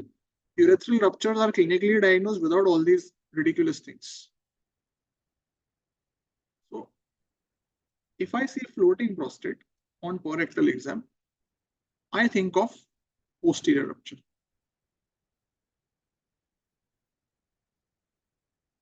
If there is no floating prostate, but I see a perineal hematoma, perineal wound, like some of you were saying, spraddle injury, fall on manhole. If I see perineal hematoma, if I see swollen scrotum,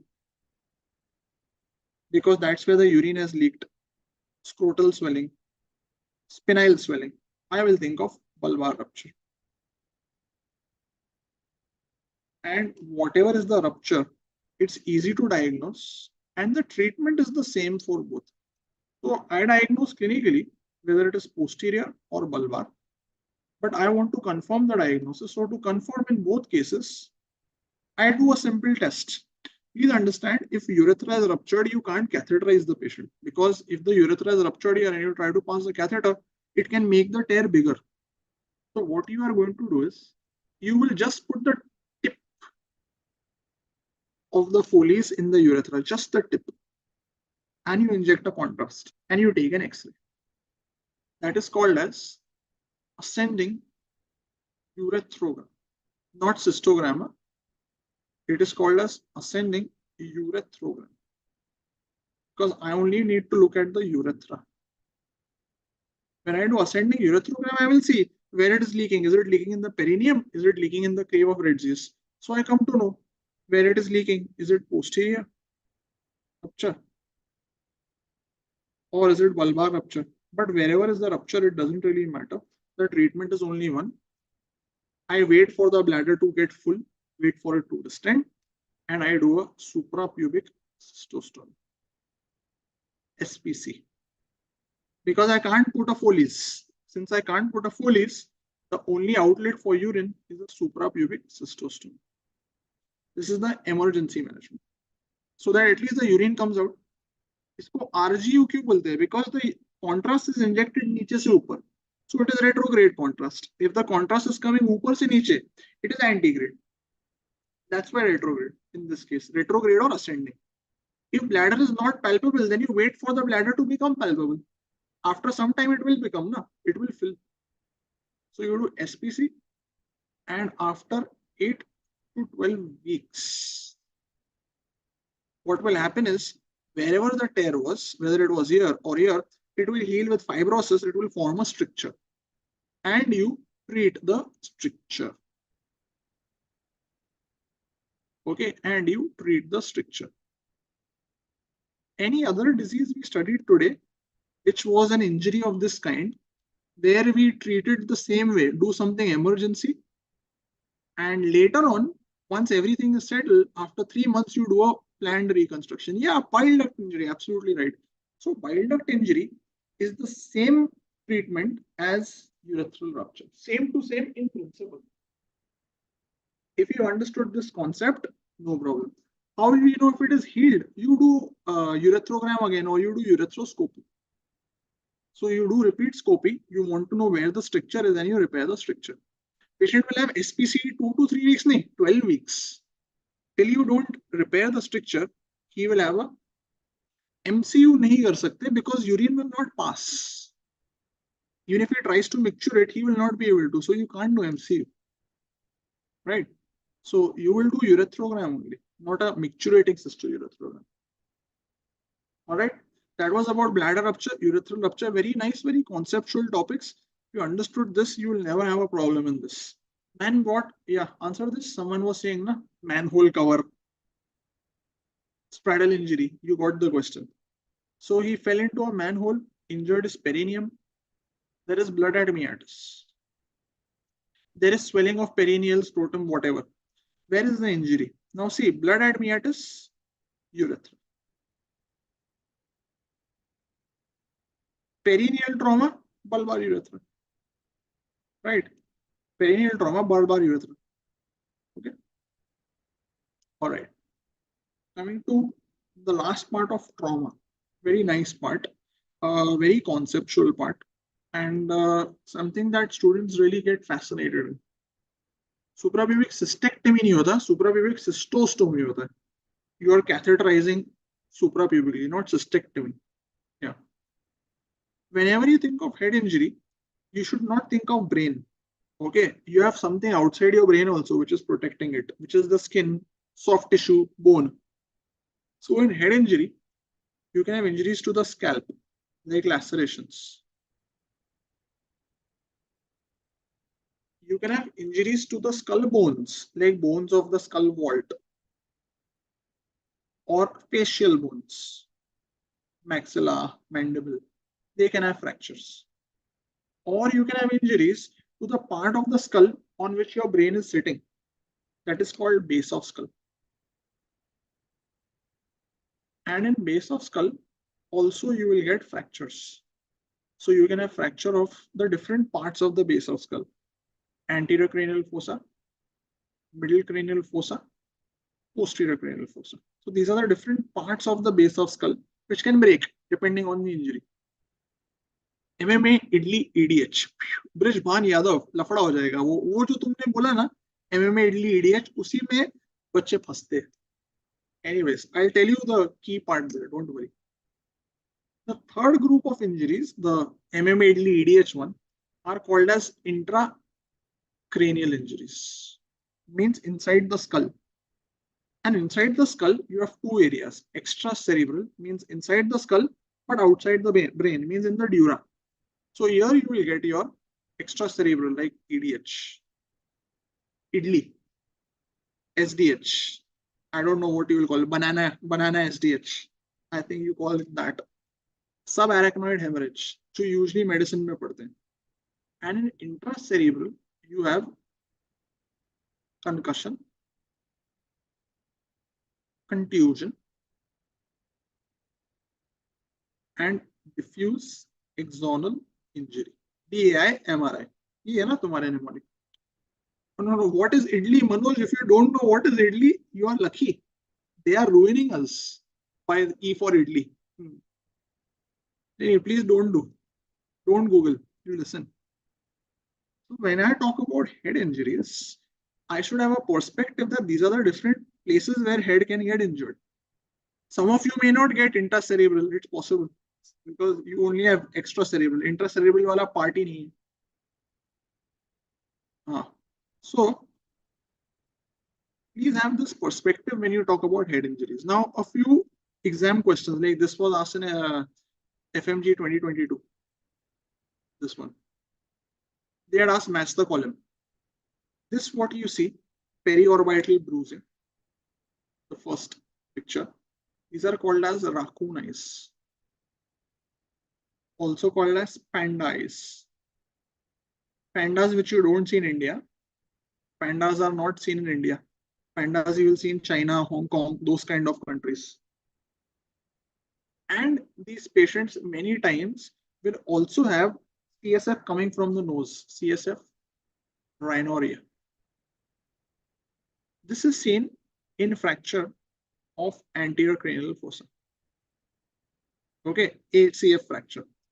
This what you see, bruising around the mastoid. This is called battle sign. This was also asked in FMG. Mastoid bruising. And these patients, the CSF comes from the ear. So you can get CSF otorrhea. This is usually seen in fracture of middle cranial fossa or posterior cranial fossa. Usually middle cranial fossa. So these are some bone injuries that you should know about. And then come to your favorite part. Yeah, I was telling you, na, oh, December 2021, Jan 2023. दो बार पूछा है. And once they ask match the column also. So this is a battle sign. Now come to your intracranial. What is EDH? Epidural hematoma. Epidural or extradural and subdural. And someone already gave us the buzzwords. I will not tell the buzzwords. I will tell the logic. EDH will happen typically when the trauma is of a moderate intensity. Like when you are playing cricket and the season ball hit your skull. So a moderate intensity trauma will give you EDH. Now, why will this happen? This will happen because this bone here, petrous temporal, is a very thin bone. It will break. Behind it is your MMA, middle meningeal artery, that will tear. So what will happen is, if this is the skull, okay, inside the skull is your brain, luckily, hopefully. And between the brain and the skull is your dura mater. This dura is fixed at certain places. Okay, it is attached to the skull. So if the MMA bleeds, it will bleed over here like this.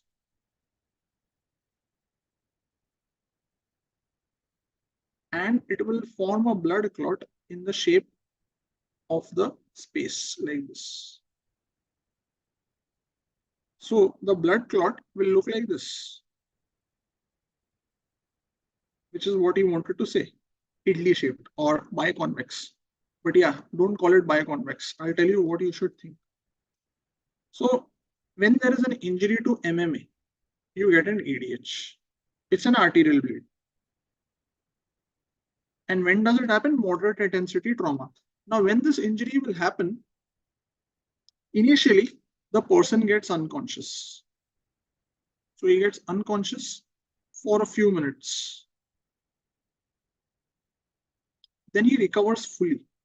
He is fully conscious. This is called as lucid interval.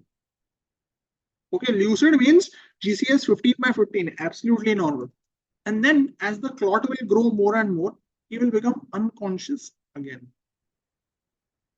This typical transition from unconscious, conscious, unconscious again, this is called lucid interval. This is typical of EDH. It is seen only in EDH. It is not seen in SDH. Okay, it is not a feature of SDH. The first part, the first unconsciousness was because he got a concussion. Concussion is a temporary injury. It's a jolt. First he got concussion. Concussion say you recover. And the second unconsciousness is because of the clot, causing the increase in ICP, intracranial pressure. Okay, so this is why you got the lucid interval. When you do EDH main, when you suspect EDH, of course you are going to do CT brain, plain CT. And you will see this very typical lesion. This nice big biconvex, but you will call it, it looks like an idli, E for idli, but don't call it idli. E for idli, E for EDH. What I want you to notice is it is a white idli. White means acute. White means hyperdense. Because EDH can only be acute. EDH cannot be chronic. So it will be a disc which will be white. White means hyperdense. ऐसे दिखेगी. Anything else you see in this image apart from this white EDH compressing the brain? So you also see that the midline has gotten shifted to the right side. And you can see the ventricle here, but you can't see the ventricle here.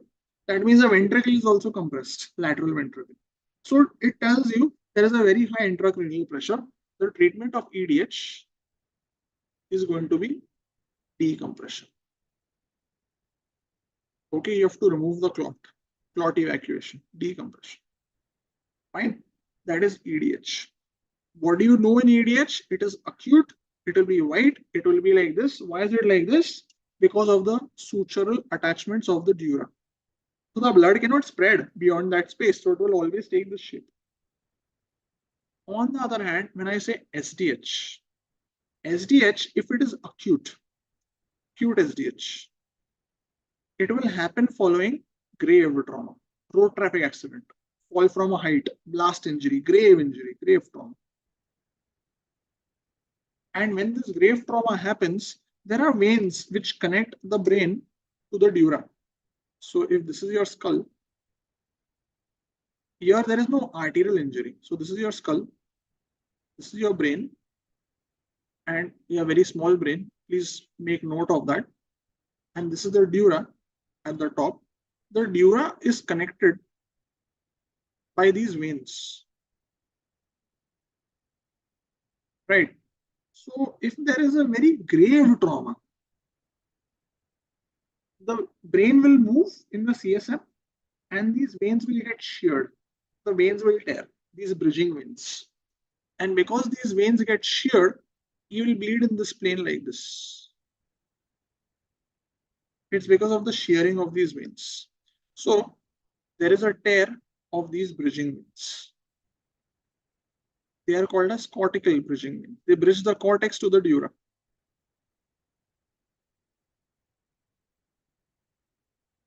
And this will give rise to a very big clot. And the clot is so big, the patient will be drowsy or decreased consciousness throughout. It will not be that he will become lucid. The injury's impact is so much, his consciousness will be below. It will be GCS 10 by 15, 11 by 15 from the start. It will not be 12 by 15, then normal, then 12 by 15. Lucid interval new. So in SPH, no lucid interval. Why no lucid interval? Big trauma, big injury, big clot from the start. Okay, big clot from the start. So there is no lucid interval. Okay, so there is no he is conscious, unconscious, conscious, unconscious. That crap won't happen here. He will be unconscious from the start, or he will be low unconsciousness from the start. He will never be GCS 15 by 15. He will not be lucid. ये कभी नहीं होगा इसमें. ठीक है? So here also you are going to do CT brain. And here you will see a white lesion like this, like you see over here. So here you will see white moon shaped on a crescentric, like a moon. So this is not white idli, this is white moon. Or you will call it white banana. You like banana, I'm sure. This means it is acute SDH. Iska bhi treatment is going to be decompression. But why am I stressing so much on this point of white? As you age, your brain shrinks. Okay, you guys are having very fast aging. As you age, your brain shrinks. And when the brain will shrink, the veins get stretched naturally. So even with a very trivial trauma, one of the veins can tear. And if one of those veins tears, you get a little clot. Then maybe some more veins tear, another clot, another clot, another clot. So even in the absence of trauma, you can get thoda tearing. And that gives you a scenario which is seen in elderly patients called chronic SDH. Okay, you can get chronic SDH. This is seen in elderly who have brain atrophy. And in them, it happens following trivial trauma. So they will come with 2-3 weeks history of headache, some neurodeficit, loss of balance. So they will have a long history. It will not be sudden trauma. It will be maybe 2 to 4 weeks history. And in these patients, when you are going to do CT, you are going to see an SDH, but it will not be white. It will be black or gray. As the blood ages from white, it will become gray, it will become black. So you will see chronic SDH. it will be gray or black. Black means hypodense. White is hyper, black is hyper. Treatment is the same. You will have to do a decompression. Right? So please be very clear that EDH can only be acute. SDH can be acute or chronic. If they give you a scenario where it is 2-3 weeks history, it cannot be acute EDH. Okay, EDH will present and it has to be treated within 1 hour. Chronic, it's minor trauma. Yeah, minor trauma, sometimes no trauma. Okay, sometimes there is no trauma. In boxers, you get something else. In boxers, you get contusions, coup and contra coup contusions, not any of this. Okay, so this is what you need to know about your head injuries. Very conceptually, I've taught you in a very limited time. Now, please don't mistake in them. In chronic, CT not visible. Excuse me. Hello. Black will be visible, na? It will look like this. Black दिखता है CT में? कौन बोला नहीं दिखता? It will be like this, but black. Of course, you can see it. ये black दिख रहा है ना बीच में? The space between the gyri. Black will be seen, of course. Difference between contusion and concussion. Concussion, nothing has gone wrong in the brain. Concussion is a temporary event. Contusion means there is a clot in the brain. Inside the brain, there is a clot. That is a contusion. The name tells you, na? Cerebral contusion means clot. So if there is a big injury and there is a clot in the brain parenchyma, that is contusion. It is seen on CT. In concussion, there is no clot. There is no injury. In concussion, CT is normal. And patient has full recovery within 15 to 20 minutes. Okay, contusion, there is a clot. So there will not be full recovery. And there is a third type of injury which is called DAI, diffuse axonal injury. This is very dangerous. In this, what will happen is there is a very grave injury, very severe trauma, severe impact, and the person is going to be in a very poor GCS. Poor GCS means this GCS will be like 3/15 on presentation, which is not seen in any of these conditions. EDH, SDH, they will not have a 3/15 GCS. They will have a GCS of 10, 11, 8, let's say. Concussion, he will be fine. Contusion, it can be with SDH. In DAI, you will have a 3/15, 5/15, 6/15 GCS. And when you will do CT scan, it looks normal. Why does it look normal? Not because there is nothing wrong. It's because there are hemorrhages in the white matter. You see the word diffuse. Axonal. Axons are white matter. So in the white matter, there are hemorrhages which are not seen on CT. So the investigation of choice is MRI to look for small hemorrhages. So please don't feel normal CT means everything is fine. Absolutely not. DAI CT will be normal, but that's because you can't see the small hemorrhages. So for that, you need to do MRI. Which students say DAI MRI, DAI MRI. I don't feel it should be like that. It should be hemorrhages are so small, you need to do MRI. What's the cause? Severe trauma. One very famous sportsman, when he was skiing, he had a skiing accident. You know what is skiing, right? You on the snow, you do that. And he got a head injury. And he got a DAI and he is not recovered till date. Anybody knows who this sportsman is? Very famous. F1 racer, yes. मेरे ज़माने का, आपके ज़माने का नहीं है वो. Michael Schumacher. So he was one of the #1 Formula 1 racers who had a head injury and he is not recovered since. So it is a bad disease. It has a poor prognosis.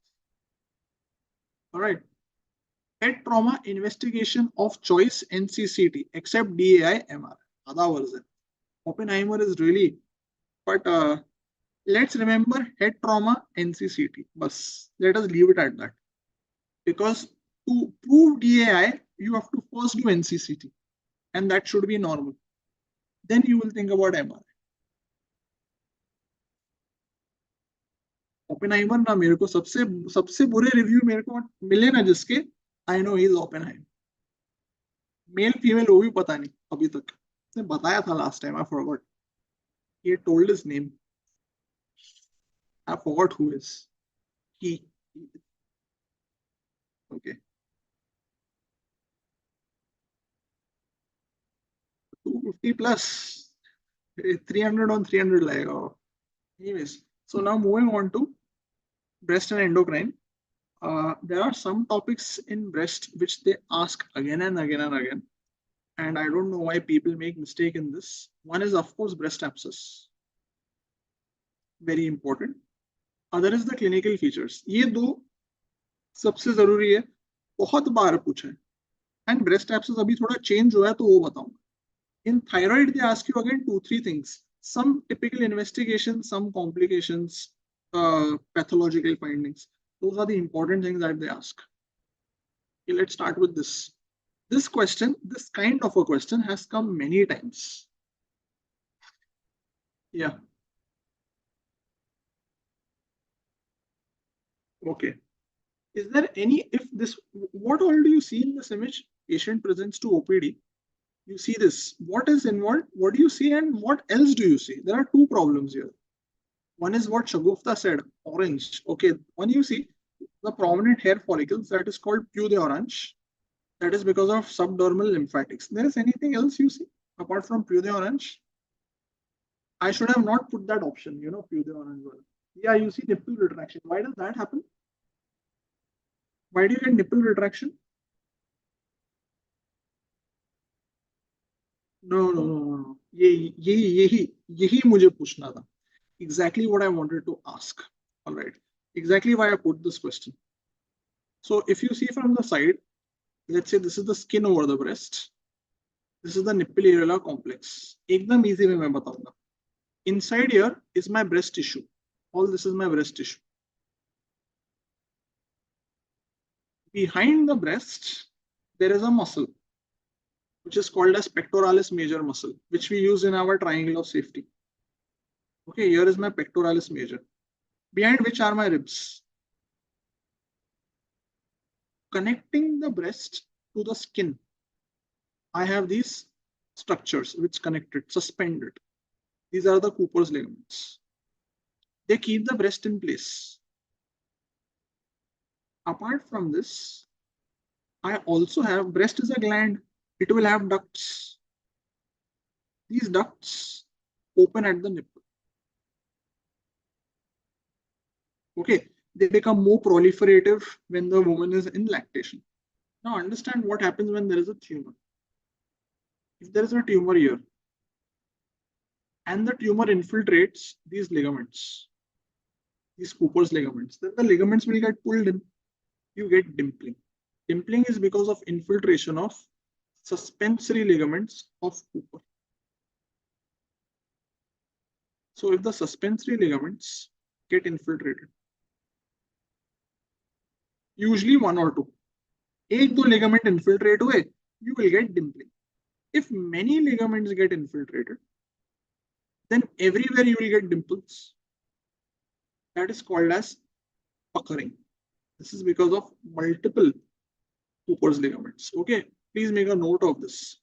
One or two Cooper's ligaments, dimpling. Multiple Cooper's ligaments, puckering. Okay, so you get dimple pucker. If the tumor infiltrates the lymphatics, the subdermal lymphatics, you are going to get peau d'orange. So peau d'orange means infiltration is of subdermal lymphatics. If the tumor is over here and it infiltrates these ducts, so whichever duct it will infiltrate, that duct will get fibrosed. If it gets fibrosed, the nipple gets pulled inside. You get nipple retraction. So nipple retraction is because of infiltration of lactiferous ducts. आई बात समझ में? And not Cooper's ligaments. So this time you will get a question on one of these, because every time they ask peau d'orange, they know you know peau d'orange, but they also know you don't know dimpling, puckering, and nipple retraction. So now they will ask you this. You better be ready for it if they ask. Don't tell me, sir, it is out of portion. It is in portion. Now you're ready for it. In Mondor, nothing happens. It is inflammation of the veins. Nothing happens in one node. Only the vein becomes prominent. Now, risk factors for cancer. Again, all of this is MCQ. If the woman has early menarche, means the period started early, before 12 years, or if she had late menopause,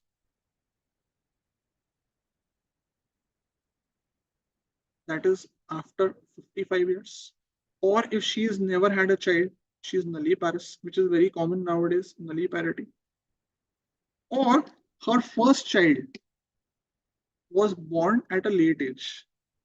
First child was given birth to at late age, after 35 years. So ये हो गए. Important, breastfeeding is protective. All these are risk factors. Breastfeeding will protect you. Multiparity will protect you. So breastfeeding is protective. These are some of the menstrual and obstetric risk factors which will increase or decrease the risk here. And remember, why these risk factors hold good? Because it is an estrogen dependent cancer.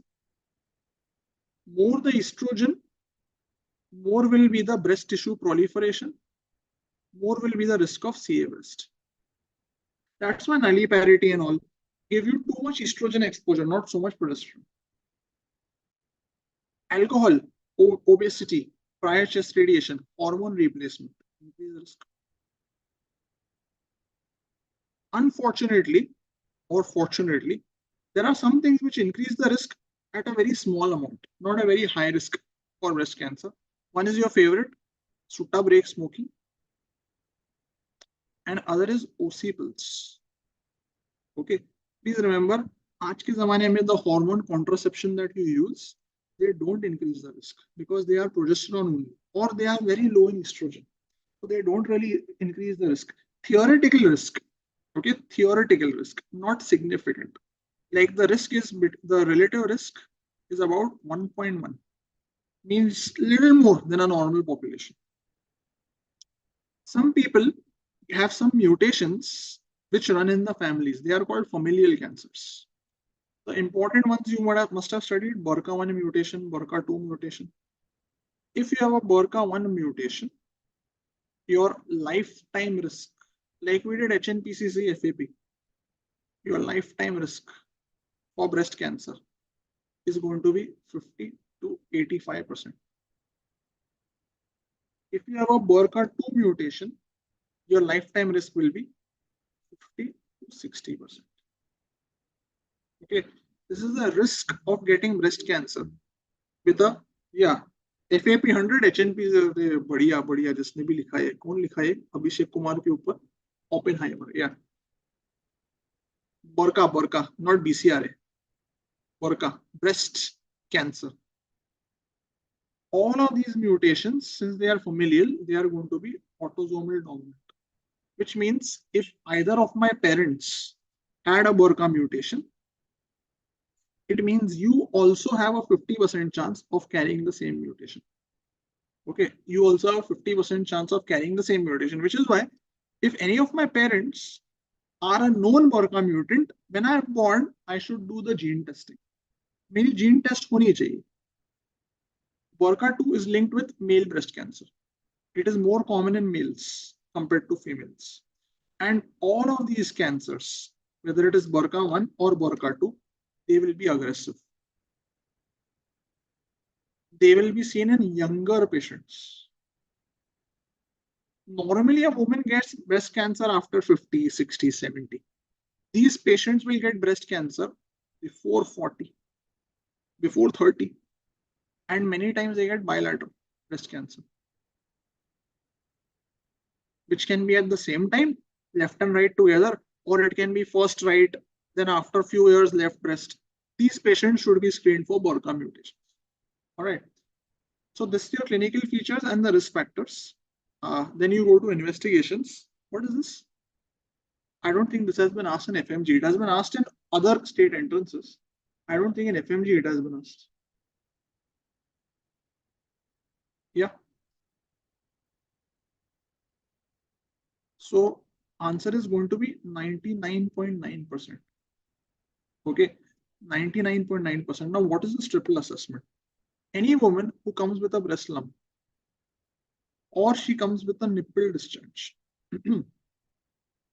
you are supposed to do triple assessment. It means you are supposed to do her history taking and examination of her breast. You are supposed to do some imaging for the breast. And you are supposed to do some tissue sampling. Any case that you get of a breast lump, this will be the order. If they tell you 30-year-old female comes with a breast lump, you examine the lump, what is the next step? Imaging. Then based on imaging, they ask you what is the next step? Tissue diagnosis. Okay, that is the pattern. If I do this, then 99.9% of the times I will get a positive diagnosis, whether it is benign or malignant. Okay? So 100 बात की एक बात, breast lump, you have to do triple assessment. Now, what do you do in triple assessment? In the imaging part, history examination ho gaya. One of the imagings you have is mammogram, which is like this. It is nothing but an X-ray. X-ray mammogram. It's a breast X-ray. It is very low radiation, 0.1 radiation. It is going to be done in all women who come with breast lumps if their age is more than 40. All women with lump who are more than 40 years of age, you will do a mammogram. Further, it is also used in screening in normal patients, in normal women who don't have any lump. This should be done annually after 40 years. So, sare answer hai 40 years. So, no lump, then also after 40. With lump, if your age is more than 40, please do a mammogram. That is for diagnosis. If the age is less than 40, you will do sonomammogram. Sonomammogram is sonography of the breast. So either I do a mammogram if she has a lump, or I do a sonography of the breast. That is called sonomammogram of the breast if she's a younger patient, right? Sometimes I need a very enhanced tool. Mammogram is good, but it's not the best. The best test is going to be MRI. Right? This is the best imaging. Like nothing can beat MRI to look at the breast. But do I need an MRI in every patient? I don't need it in every patient. I will do it if a woman is at a high risk. Like someone who is a BRCA positive. In this woman, I want early detection, so I will use MRI for screening. I will not do mammogram after 40. She will already get the breast cancer. I will start screening from the age of 30. Every year from the time she turns 30, I will do MRI breasts, not mammogram or sonogram, because I want to diagnose it earlier. Or this image, if the woman has breast implants,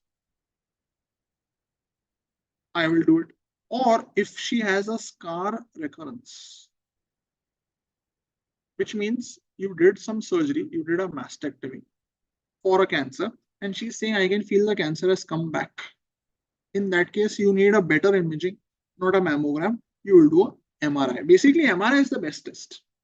But does it mean I do it in every patient? No, it is an overkill. So it is to be done only when you need to do it. Right? And the last scenario is if I have a multi-centric tumors.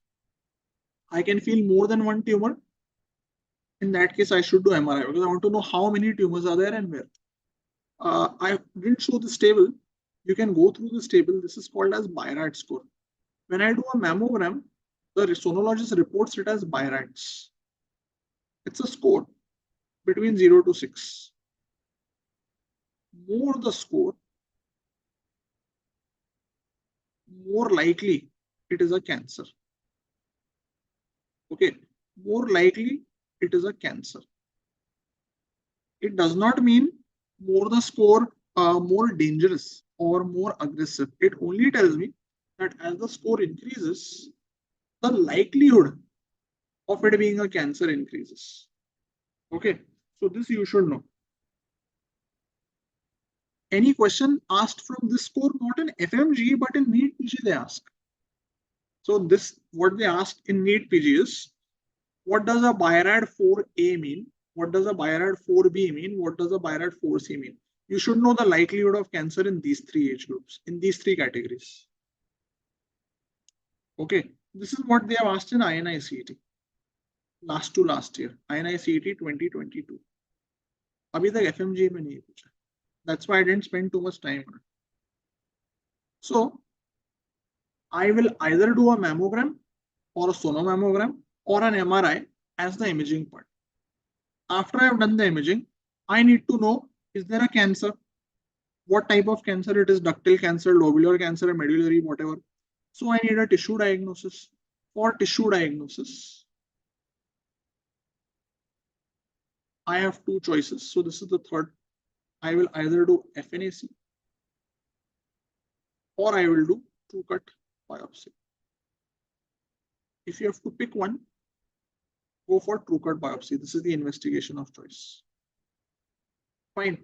अगर मैंने तीनों चीज कर ली, I will get a diagnosis in 99% of the cases. 99.9%. Bloom-Richardson grading, no, I don't think.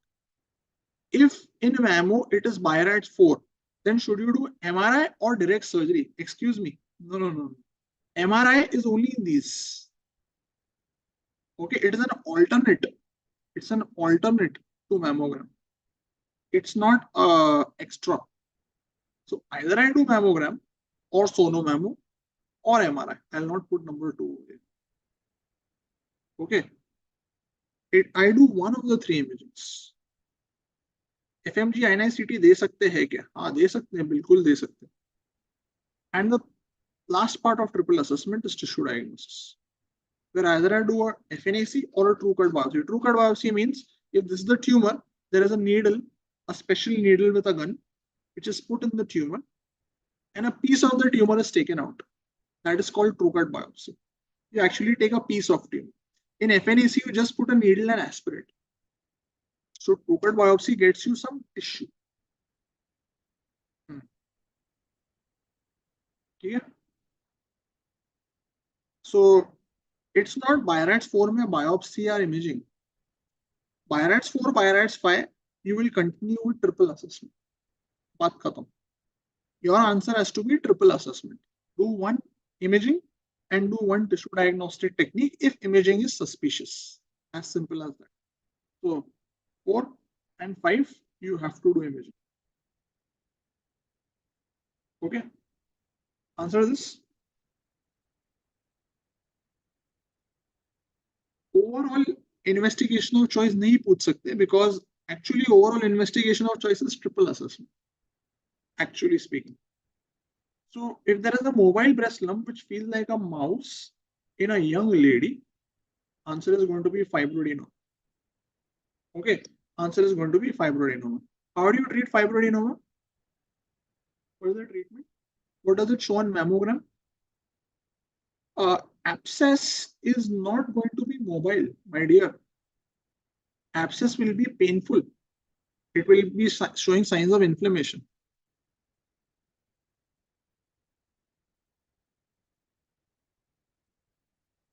Okay. Again, invasive ductal, this mouse in breast, what you see, is only for fibroadenoma. No tumor will move like a mouse. These are all fixed. Okay, tumor is fixed to the breast. Only fibroadenoma is mobile. And in fibroadenoma, the treatment is going to be enucleation. Okay, the treatment is enucleation. You can do excision or enucleation. Only fibroadenoma is a mouse and breast. Now, I did the triple assessment.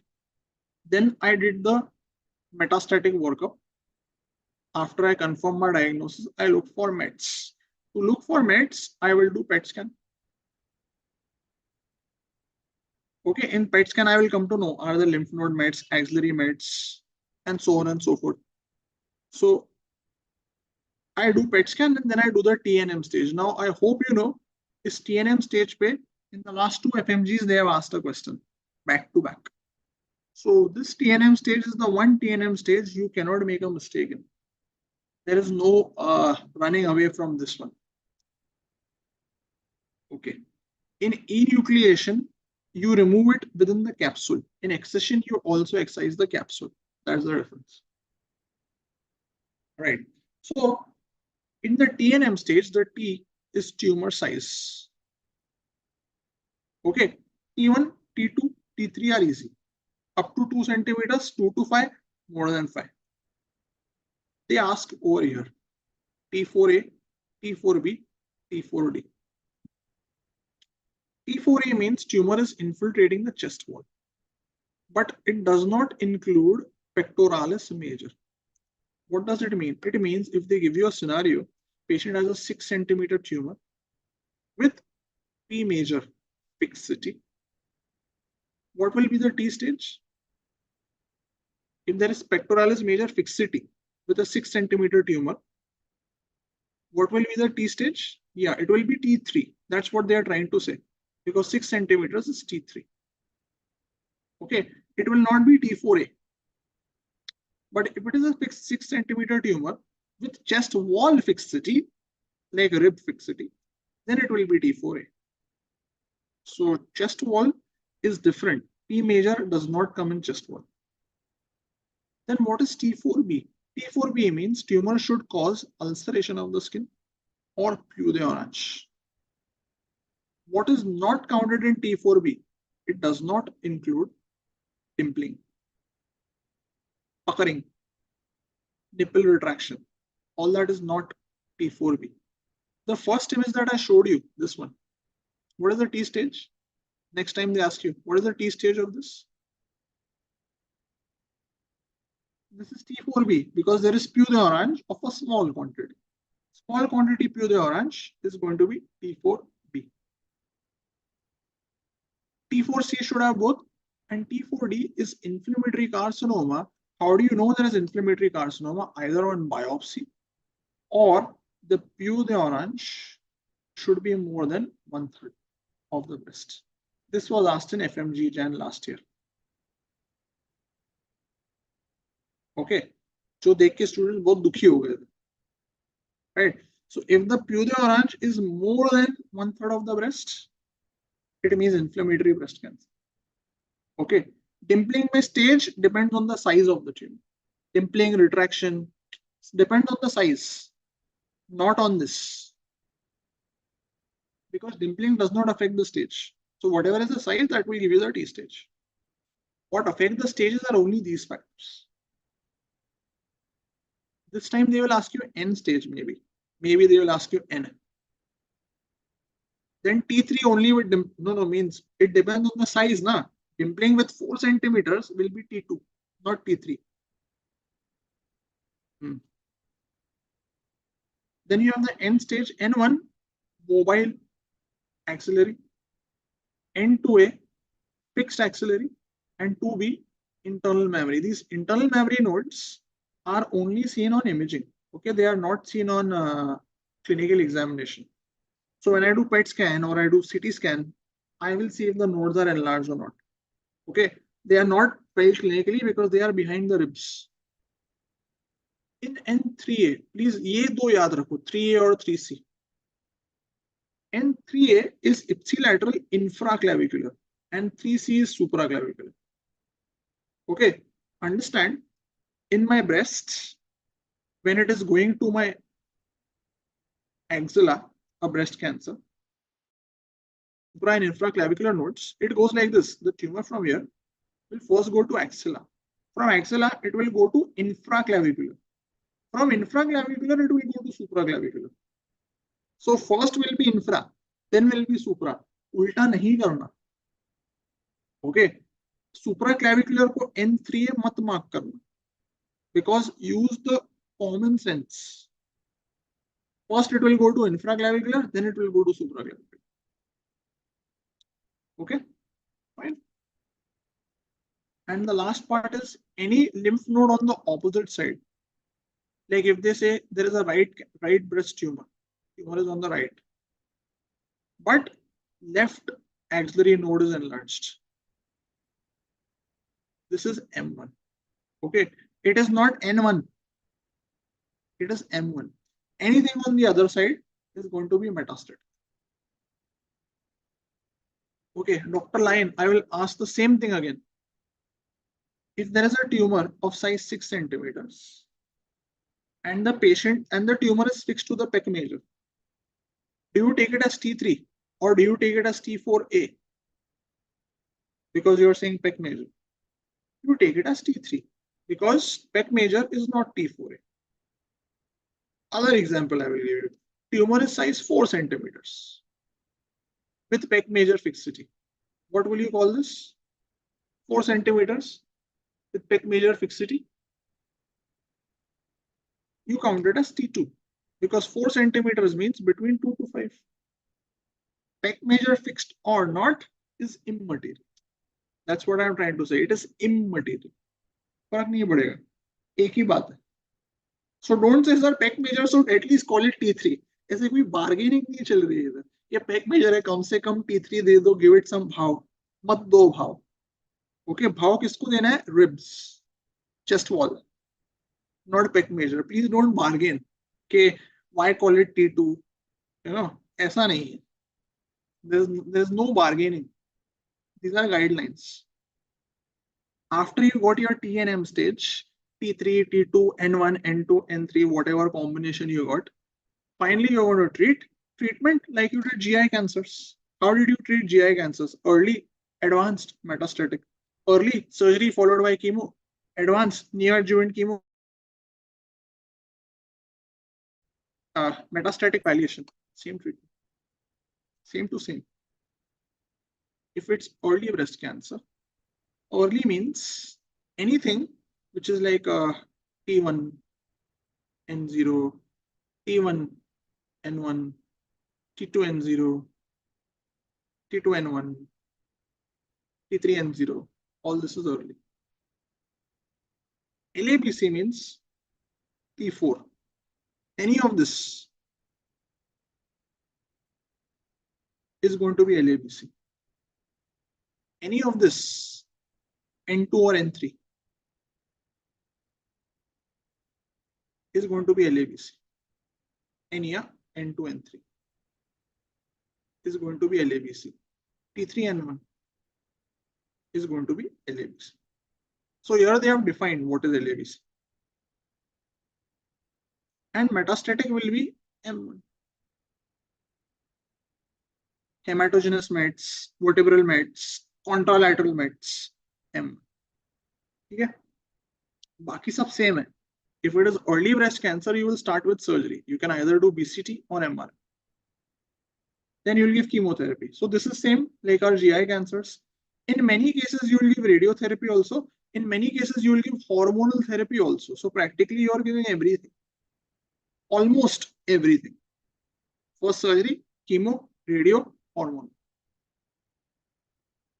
LABC is locally advanced breast cancer. जो हमने पहले भी किया है, advanced cancer, early cancer. So LABC is locally advanced. Similarly, if it is advanced, first give chemotherapy. Smaller, make it small, shrink it. Once it has become smaller, then treat it like early breast cancer. But in early breast, once you have downstaged it, here you will avoid ECT. Okay, so here the surgery that you are going to do will be MRM, not BCT. Metastatic is palliative. Simple. Right.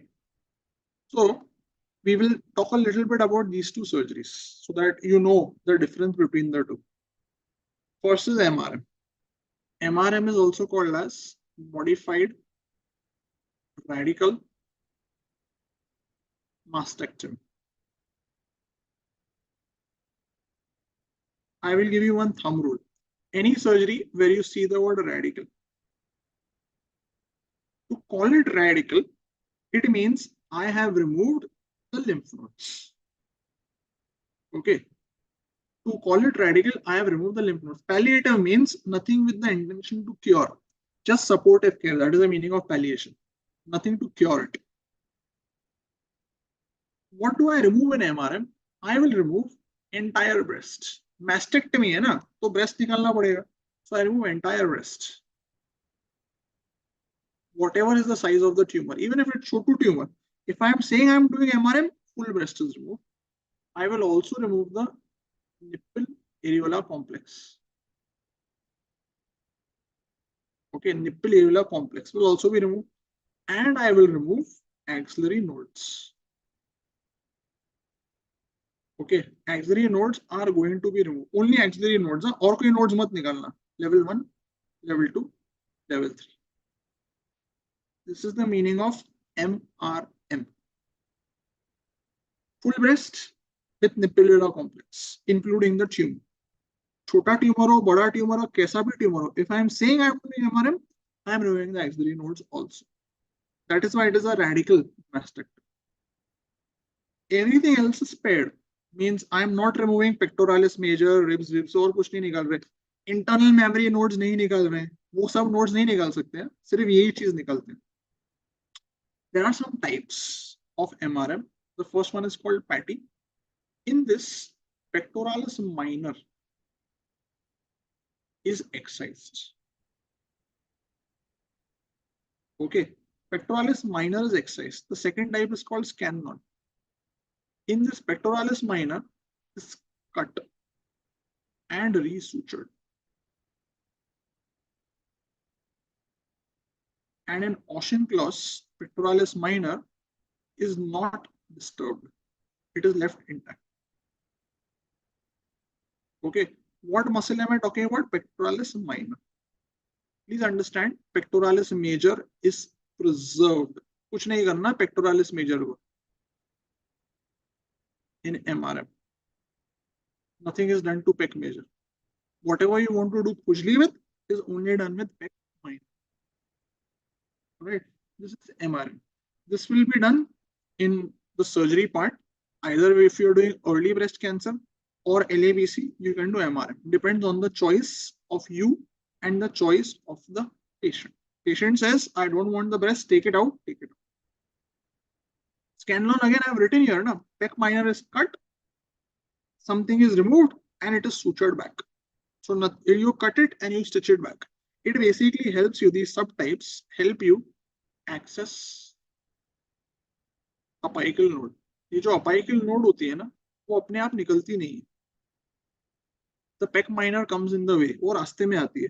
So sometimes I cut it, remove the node and stitch it back. It helps me reach the apical node. That's why these modifications. Okay, they have nothing to do with the breast removal.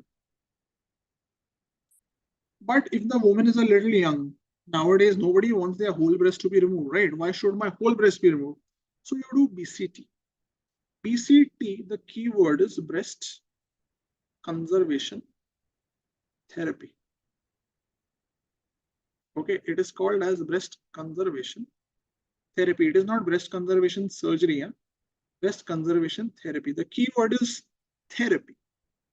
Why do I say therapy with so much stress? It's because I do three things. The first component is I don't do a mastectomy. I just remove the tumor with some margin. That is called as wide local excision. I do what is called as a wide local excision. Means remove the tumor with just a 1 centimeter margin of normal tissue. So I'm not removing pura breast. Breast will remain intact, na? Whatever is the tumor, if I am leaving behind some breast, so breast will be conserved. If the tumor is like this, let's say there is a tumor over here, and I'm not doing a mastectomy, I will just remove this much part.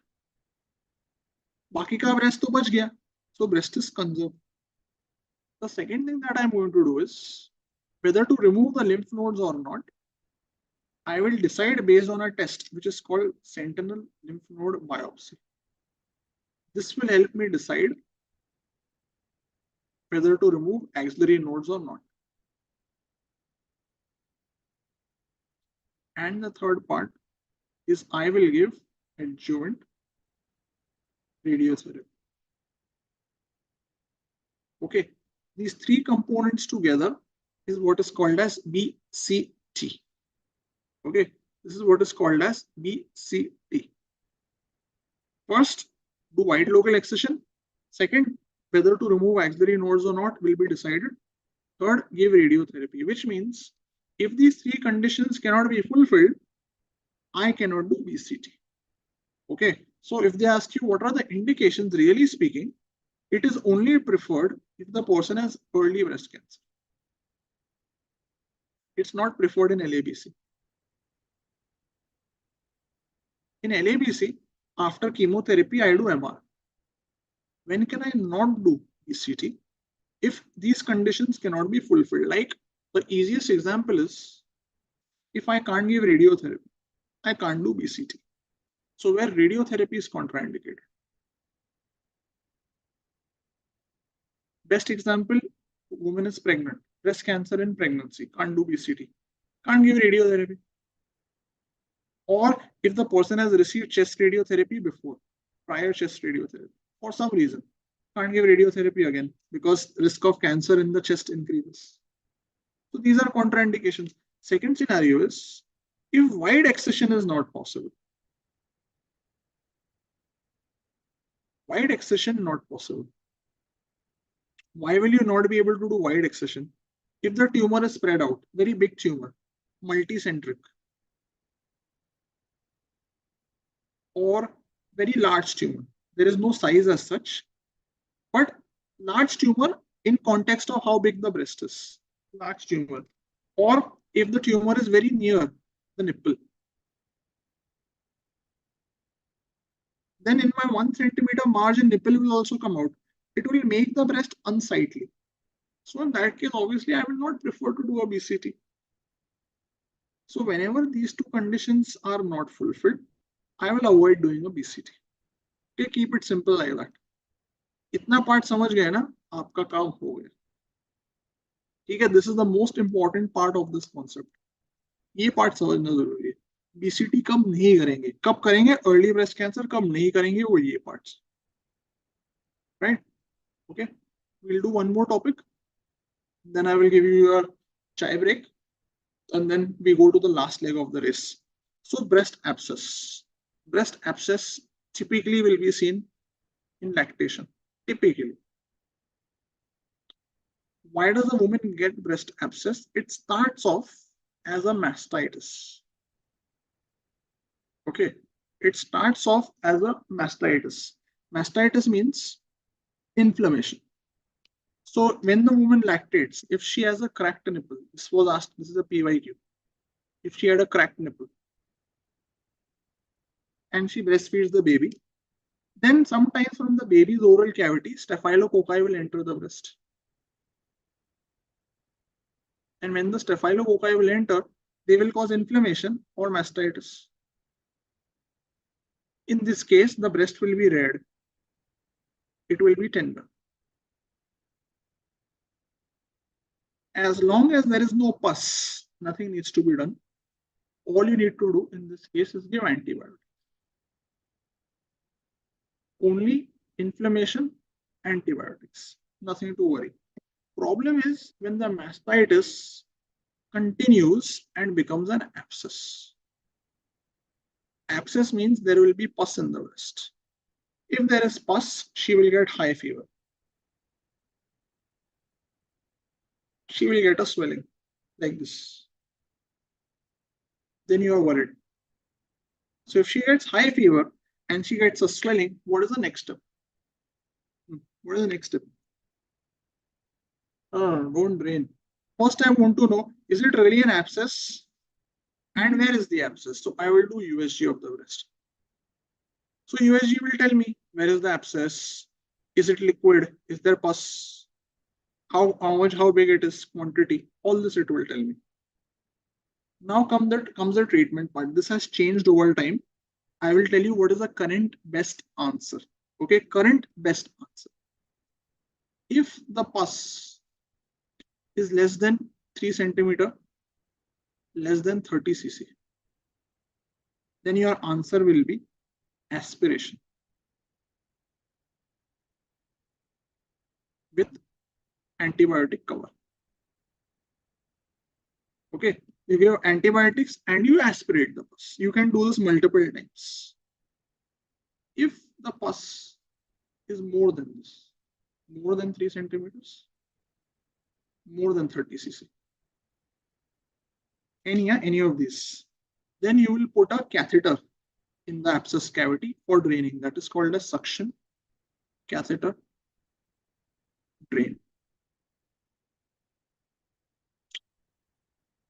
Only if the abscess is multiloculated, which you see on ultrasound, or it has already ruptured, or above treatments fail,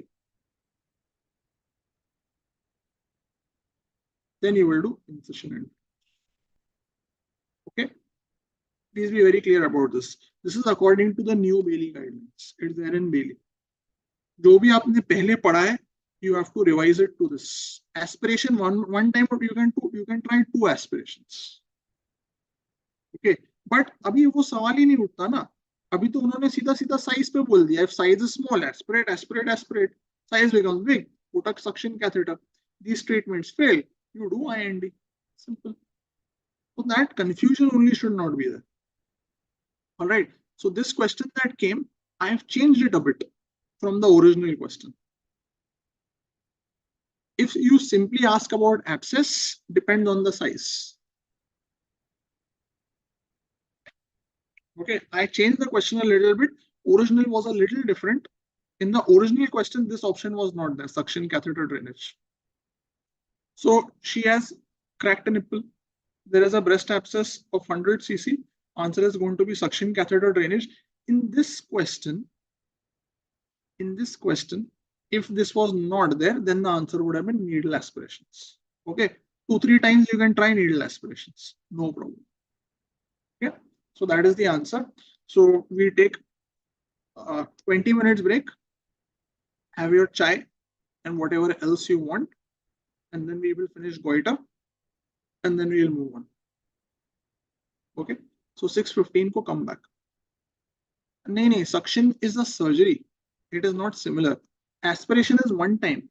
Catheter will remain there till the pus is there. So it can be kept for many days, the suction catheter. All right. So 6:15, please come back.